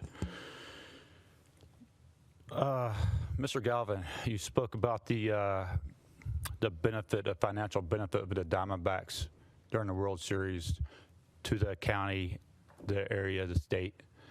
I think we all agree that we will benefit from that. My question to you is, how much did Arizona benefit from the Saudi water deal that you and your firm lobbied for? It was good enough to have our AG and governor shut down. That's how good that was. Bob Branch, I have a lot of respect for Bob Branch, Clint. In fact, in the spring of 2021, when I met with Bob, he told me no matter what I did, don't run against Clint Hickman because he is unbeatable. Yet here I am challenging you for your seat next January. Fentanyl. Now, I have no doubt whatsoever that all of you care about the fentanyl crisis and what it does to our nation. But you guys did allow a sheriff's office to shut down a drug interdiction unit south of Gila Bend that worked hard every single day and was very successful at getting these drugs off our streets. How many lives would be saved if Penzone hadn't shut that drug interdiction unit down? You oversee the sheriff's office. You allowed that to happen. I will not say that those deaths are blame on you. I'm not saying that. But how many lives would be saved? Bill Gates, I lost my job with the county for doing the exact same thing that you do, but you get to keep your job. Conflict of interest. What you do as a county supervisor would get you a Class 6 felon if you were a federal politician. Mr. Canterbury. Okay. Luke Portal.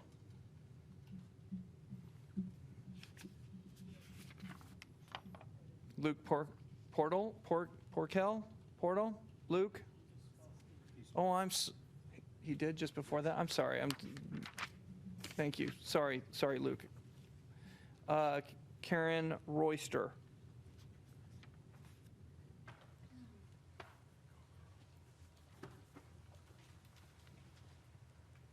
Hello, Board of Supervisors. My name is Corinne. I'm an elected PC in LD4. I'm a little emotional, so just give me 1 second. I want to do a little personal lead up so you know something about me. Yesterday was the death anniversary of both my mother and my father. They died 2 years apart. My father would have been 101, and my mother would have been 100 if they were on this side of heaven. I'm very honored to have them as parents because they instilled in me good values, okay? As life went on, I developed a relationship with Christ, and I did become a born-again Christian, and that added to just the eat your vegetables, sit up straight, be polite to people that my parents taught me. I pray for you every month. I watch these meetings. Sometimes I'm here, sometimes I watch via YouTube. And what I would just like to say to you is I'm not going to put you down. I'm not going to argue. It doesn't matter whether you're Republican, Democrat, Independent. Doesn't matter. Just be human. I walked off of a 23-year career because that job that I was at asked me to be a part of a lie, and I couldn't do that. That's part of the integrity that was instilled in me from my parents and from my schooling. I'd like to thank Sister Mary Margaret for telling me don't do drugs. I listened. And I just ask you to please respect the position that you're in, and when people come to speak to them nicely. I dealt with 300 people in the public every day calling me names, saying things that were bad, but I kept their safety and what I was called to do at mind more than any personal attacks that come onto me. So that's all I ask, is that you treat the public, we are the people, and that you just give us the opportunity. If people are spirited, it's only because they're passionate about it. It's not a personal attack on anybody there, even if they mention your name. It's just something that's coming from within. And I ask you to borrow my parents and just take that virtue from them. That's all I ask. I had the same parents. Thank you very much. Sorry about your loss. Roger Pickerel.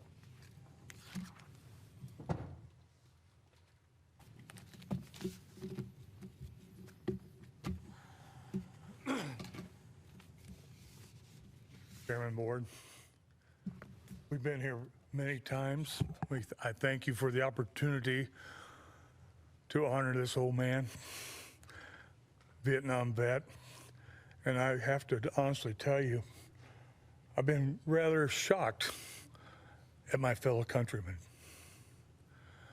It breaks my heart to be a father, grandfather, and a man who gave his oath to fight this country of communism, tyranny, self-righteousness that breaks us in our unity. We come to people like this young lady here, a godly woman who brings her heart out. Yes, there was passion today. There was passion every day in this country. We get up in the morning, we have our cup of coffee or our tea or whatever, and we look at things like everything that's going on, not only in Phoenix, not only in Maricopa, but in the United States. How can we look our children in the eye and say to a question that they might bring, what did you do, Grandpa? What did you do, Dad? I can look at each and every one of you people, and I can honestly say, as a Christian, I can say, love the sinner, but hate the sin. We're all fall short of the glory of God. we have to repent and confess each and every day. Even if you was talking to your wife and you had a difference of opinion, and you sit there and you think, sometimes I might think I was right, but I have to concede to a better cause. Praise God. Get it right. Do it for the benefit of this country and those that you serve, because we the people, but we want to be into an equality of justice and love. Thank God you. bless you. Thank you very much, and thank you for your message of civility as the last comment. I appreciate that. Okay. So with that, that's the end of the public comment period. And now we move on to item number 157, the supervisor's summary of current events. I will go first to our county manager, Jen Pekorski. Thank you. Thank you, Chair. Thank you, Chairman. Since this is your last meeting this year as Chairman, I just wanted to take an opportunity to thank you. Thank you for your support as my first year as County Manager, and also thanking Scott Isham in your office for his support during my first year as County Manager. And I also wanted to thank you for your leadership on the fentanyl issue. That is... you're raising awareness, and also your support of public health and the Narcan distribution program has truly saved lives. So your leadership has just been phenomenal, and I just wanted to thank you. Thank you, Jen. I appreciate that very much. Bill. Mr. Chair, I would echo those comments. I'm sure we'll have the opportunity to talk more about your wonderful leadership as chair. Incredibly grateful for it. These are challenging times, and it is truly my honor to serve with you and to serve under you as our chair. So thank you so much for that. And in particular, on the fentanyl issue, your leadership has been genuine and critical to our county. Did want to mention this morning, I was honored to have the opportunity to speak at an event at the Phoenix Country Club in District 3. The Justice Museum, which is located in the old courthouse, has been there for many years. Fantastic, really a gem in Maricopa County.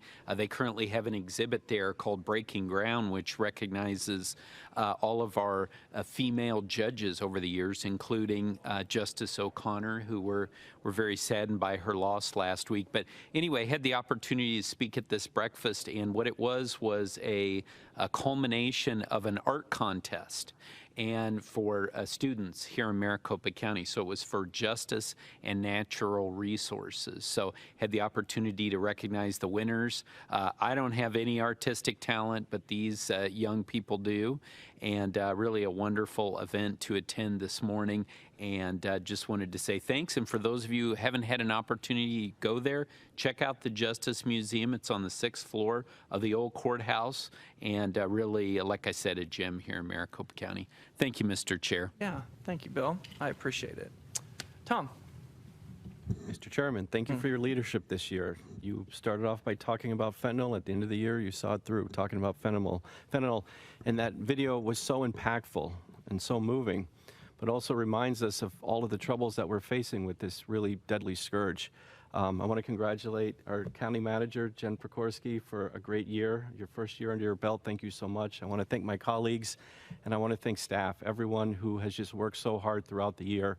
And I look forward to seeing everyone next year, but I want you to have a good holiday. And I also want to express my support to my Jewish friends and wish them a happy Hanukkah this week as it begins. This past weekend, I was at the Arizona National Guard muster, which was in Mesa in District 2. Governor Katie Hobbs is the commander-in-chief of the Arizona National Guard, and I was there with a couple of Mesa council members, including Mark Freeman and Jen Duff. And it was about 3,500 Arizona National Guard troops who were there, and it was just moving to see all these young people who are serving our country and our state in a variety of ways. Jack and I were at the Good Government series in Gilbert last week. Jack, thank you as always. That was great. And I also want to remark one more time, hopefully we don't have to talk about it again, but I'm sure we will, the Rio Verde foothills. Last week, the Arizona Corporation Commission approved the Rio Verde Foothills CCNN. This provides a 100-year assured water supply to these folks, and I'm immensely proud of the work that we all did together here at the county. Jen Prikorsky was not even county manager at the time. Garth, my chief of staff, worked with me, and everyone else here at the county did a great job. I joined the board 2 years ago as of 2 days from now. And as soon as I started, I got to work and rolled up my sleeves. And what I encountered is that this was an issue that had been lingering, had been festering, a lot of inaction, including on the part of lazy legislators who did not want to get involved. However, within 6 or 7 months, I had come upon what I propose as the solution, that the long-term solution for the Rio Verde foothills is what many people around the state of Arizona who live in unincorporated areas have, is a water company that provides them through regulation by the Arizona Corporation Commission. Now, the Corporation Commission is a lengthy process, but it's a fair process. And I think the people in the Rio Verde foothills community saw over the past year how when there are different parties involved, including the commissioners, including commission staff, the commission's legal staff, RUCO, which is a residential utility consumer office, which is tasked with looking out for ratepayers, and the residents themselves were able to be parties to the case. It comes out with an outcome that arrives at what is required from the Arizona Constitution, just and reasonable rates. And I'm very proud of that result. There's still work to be done in that area, but I have to say the worst is over, and their long national nightmare is over. Thank you, Mr. Chairman. Bill. I'm so sorry, Mr. Chair. Congratulations and great work by Supervisor Galvin on Rio Verde foothills. But I apologize, but I wanted to acknowledge we have a new member of the team this week. Carissa Cortez has joined us as our new Deputy Chief of Staff. Thank you for joining us. It's great to have her. She has hit the ground running. She joins us after several years at the Arizona House of Representatives. So welcome to your first meeting of the Maricopa County Board of Supervisors. We're thrilled to have you. Welcome. Jack. Thank you, Mr. Chairman, and I'll be very brief. It's been a very busy last several weeks, a lot of activity in my district. The only thing I'll mention is I participated in a ribbon cutting for something in the town of Gilbert called the Giving Machine, and it gives you the option of being able to contribute to one of 12 different charities in a vending machine operation. So it's really a great thing for people to be able to do that, and some great charities involved. So that's all I have today. Thank you. So whoever that next chairman becomes next month, I would hope that chairman would give me the ability at some point to thank the county and the staffers and the agency heads and everybody else that worked so hard all the years I've been here, but this year as for sure as well. It has been a great year for me as chairman. I've been chairman 3 times, and this year was spectacular to me. Sure, there was a lot of people criticizing, and sure, there's a lot of people trying to push you out of a job, and sure that, getting hard questions asked and everything else, but the great thing is this county and this county government, this form of government, the people that work here, I couldn't be happier to lead them, to vouch for them, to do the best I can to protect them, to budget for them so they can perform vital services. I am extremely happy there was not a pandemic this time to try to do that with. It was a great year, and I promised myself to try to serve with grace and humility. I think I did that. Some of these meetings are awfully hard to listen to your better angels, especially when people aren't listening to theirs, and that came to form today. I want to thank the protection staff. I want to thank my colleagues for weathering these storms and these shouts or questioning our character right to our face, but you guys look right back at it because you are men of character and integrity. So I appreciate that. Jen, thank you very much. This is the second time as chairman where I've had a county manager retire out from under me. The first time it was Tom Manos, and the second time it was Joy Rich. And I don't know, I laugh and go, I don't know what I bring to the table that I'm either or bringing something like, oh my God, I got to get out of here, or I hope those people, I hope Tom and Joy thought the time is right. I've trained up people. I've got great people for a new county manager to pull up. I'm seeing one of them right now that's here in support of you and all of us. Andrea, I'd like to thank the county attorneys too. They continue to get sucked into issue time and time again, and I want to let you know how much I appreciate you for serving here and being able to be up here and keeping the ship running straight and keeping it legal. Your advice, what was brought up about the PC list that got us censured was something all the way along out there in the sunlight, making sure that we comport with all the laws and even the bylaws of these organizations to be able to do. I think it's made us a better place. It's certainly made it easier to shall appoint a PC. So please give your group. And of course, the county clerk, Juanita, just absolutely impressed with what you have been doing in this job. You took over for Fran McCarroll, and it was a person that was a great person, a great mentor of a leader. And how many years are you into this right now? Don't let it just jump at you. I think 3. I think 3. Time is a blur, right? But thank you, and to you and your staff for getting those agenda items up, and people can take a look to see what we're voting on and ask questions about, and maybe bring to our attention some things at times where we need to look a little bit deeper in. You guys might not think we hear that, but we do. So anyway, it's been phenomenal. And last but not least, all your staffs that work alongside mine.